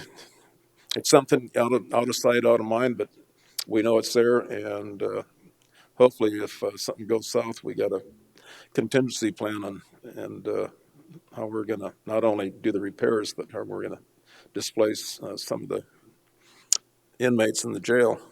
Nice. And I did have a meeting with the Pennington County Council of Aging. We actually met in person at the Mental Luzon, all wearing masks. We approved a commercial refrigerator for the community center in Keystone, which served between 70 and 80 meals per day to senior citizens in the Keystone and Hill City area. And our treasurer mentioned, he said, our bank account, we paid $9 in some kind of a fee. And so I said, I'll look into that. So a friend of mine that works at the bank, he was good enough to look into it. Not only did he waive the $9, but he waived all service charges for the year, which it's only $80, but every dollar counts. So nice. It was good to see everybody in face wearing a mask. So it's a good committee. I enjoyed being on it. And thanks for the county supporting our budget this year. Building committee or committees, I did not make the Black Hills Council local governments, and I apologize. The last month, we've been doing the motel, so I'm not gonna make excuses in a sense, but I have been really busy. But I did make sure Commissioner Drews is gonna be there. So I thank you, Commissioner Drews, for going. This month and next month I will be good about committees, but this last month we just purchased a motel, and it's kind of taken a lot of my time out of this, so I apologize, but thank you. Commissioner Drews, your turn. Okay, I'll start with the Government Affairs Committee of Elevate. I did give the State of the County report this morning on it. My report was about 30 minutes long. I had three good questions following that. One of the things that I pointed out on there is that we have expended and applied for and received the $7.5 million that we were awarded through the CARES Act. And now this feeds into a little bit of the Black Hills Council of Local Governments, because part of the discussion there was that there's continues to be talk of a reallocation. We know that we have government entities in South Dakota that didn't apply for any reimbursement, even though they were allocated some dollars. And so our encouragement has been is that take a look at what those dollars are, see if they can be reallocated to entities that could use those dollars, and move on from there. And quite frankly, I don't even care if they keep the same time frame. If they would just say, here's the reallocation of dollars, this time frame is still the end of December. Because we know that we as a county have some expenses that would qualify for that. And they already made a bunch of them up, Commissioner Drew, so we're ahead of that game if we can submit them, if they reallocate, so. Yeah, and that's great. So, and there may be another stimulus package. I don't know what they're going to do when they get back into session here. But And Commissioner Drews, your government affairs meeting, I watched the end of that with the questions and the things that you're answering, and spot on. oh, thank That you, was pretty awesome. thank you. That was a good opportunity to get our message out, I think, too. You did well. One of the things at the local governments meeting also is that there has been a lot of frustration by government entities on trying to apply for reimbursement because of the hoops that they've had to jump through, having it returned back a number of times and so forth. I don't know of anybody in South Dakota that has been told, you applied, you received dollars, but they weren't appropriate, so you're going to have to pay them back. State of Iowa is apparently repaying back some $21 million for computers that they bought. So, and the lever came down hard on them, I guess. So. Which normally when the federal government does it, they're going to come down pretty hard on you. So that's about all I have on that. I did attend.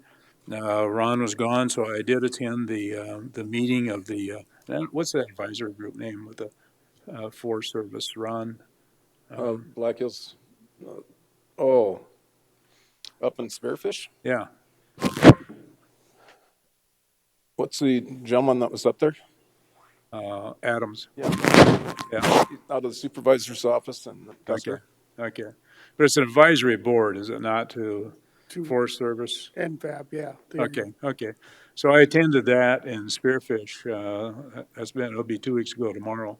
And a lot of that discussion did involve Mystic Road, involved other county roads in various counties because of the high level of traffic anymore with side-by-sides and four-wheelers and so forth. And one of the interesting things I thought with the COVID year is that the Forest Service has been selling somewhere between about 20 and 22,000 permits for these vehicles per year.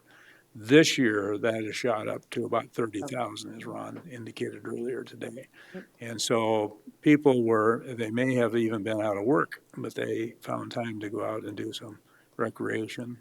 And part of that, I mean, is what we're seeing, I think, is difficulties for us with the extremely dry year and so forth. So, and the Forest Service doesn't have continuous routes for them to stay on.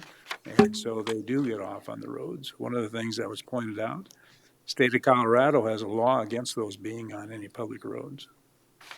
So I don't see that ever happening in South Dakota, but that's the way that they cured what they thought was an issue for them. So that's all I have. Thank you. A good presentation today, Gary. Thank you. I watched the entire thing. Commissioner LeCroy?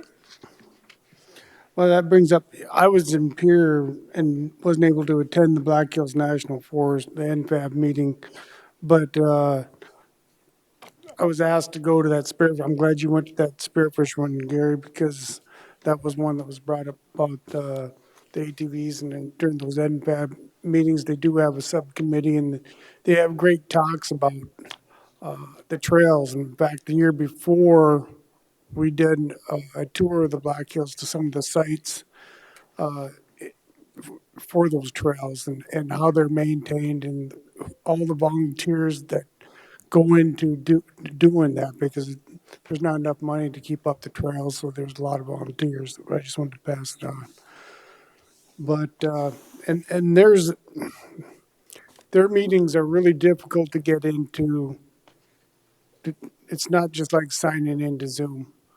You know, if it was that easy, I would have done it from here. It took Scott Guffey and me to do that last one, that we attended one of their meetings in our conference room. So hopefully we can get back to meeting in person, because those are long meetings. They're about 4-hour meetings, those NFAB meetings. So community health, we just went through our typical stuff, the finances, new hires and some ordinance, nothing special sticking out there. Planning Commission, we just went through all our planning stuff, so there wasn't really nothing to pass on with Planning Commission. Sorry, Lloyd.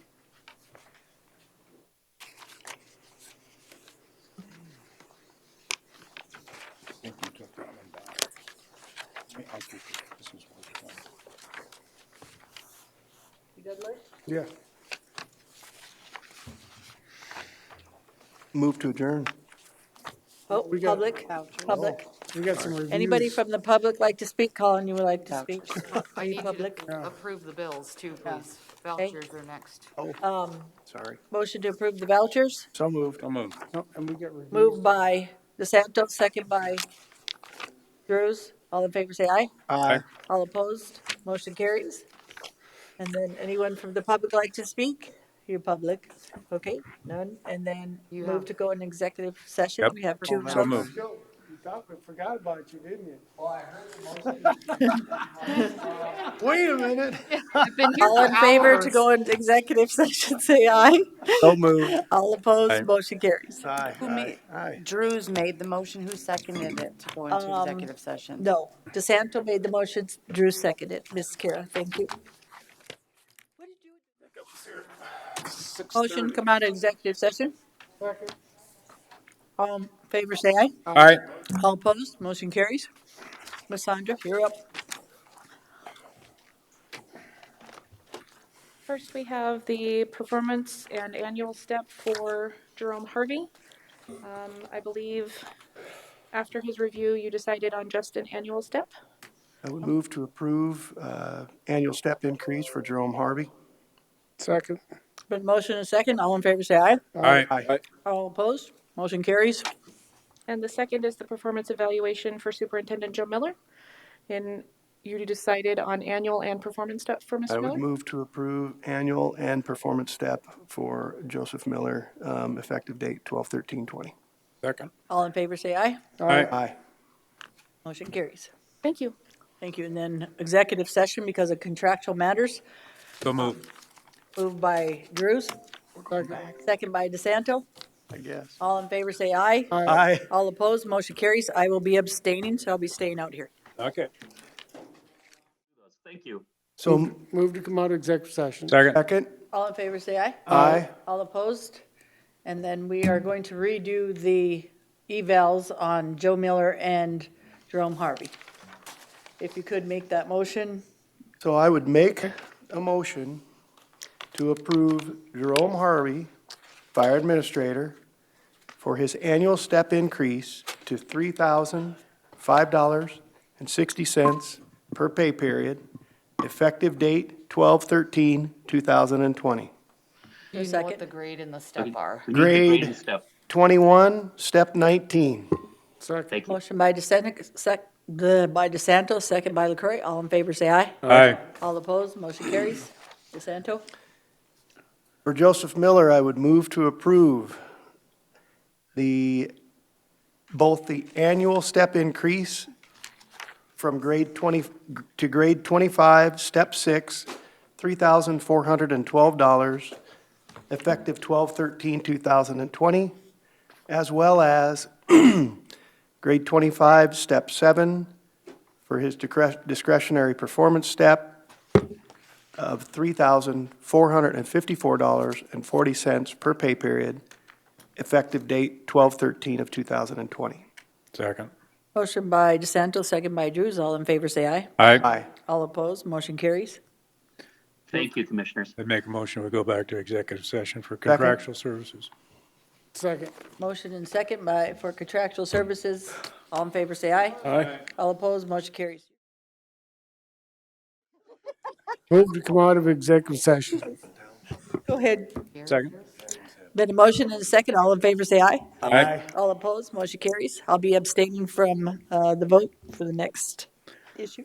Okay, so I'm going to make a motion to authorize the commission chairman's signature, in this case, the vice chairman's signature on an agreement for Pennington County to purchase the real property located at 27 St. Joseph Street, Rapid City, South Dakota, and legally described as lots 9 through 16 inclusive in block 100 of the original town site of the city of Rapid City, Pennington County, South Dakota, in the amount of $1,250,000, and to authorize the Pennington County Auditor to issue a check made payable to Pennington County Pennington Title Company in the amount of $1,238,700 $751.30, and to further authorize the vice chairperson, auditor, or legal counsel for the county to sign any and all additional documentation necessary to complete said transaction.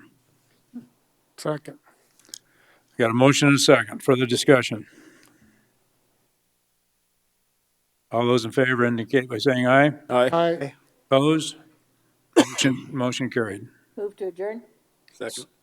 First by Deb, second by Ross Connect. All in favor, say aye. Aye. All opposed, motion carries.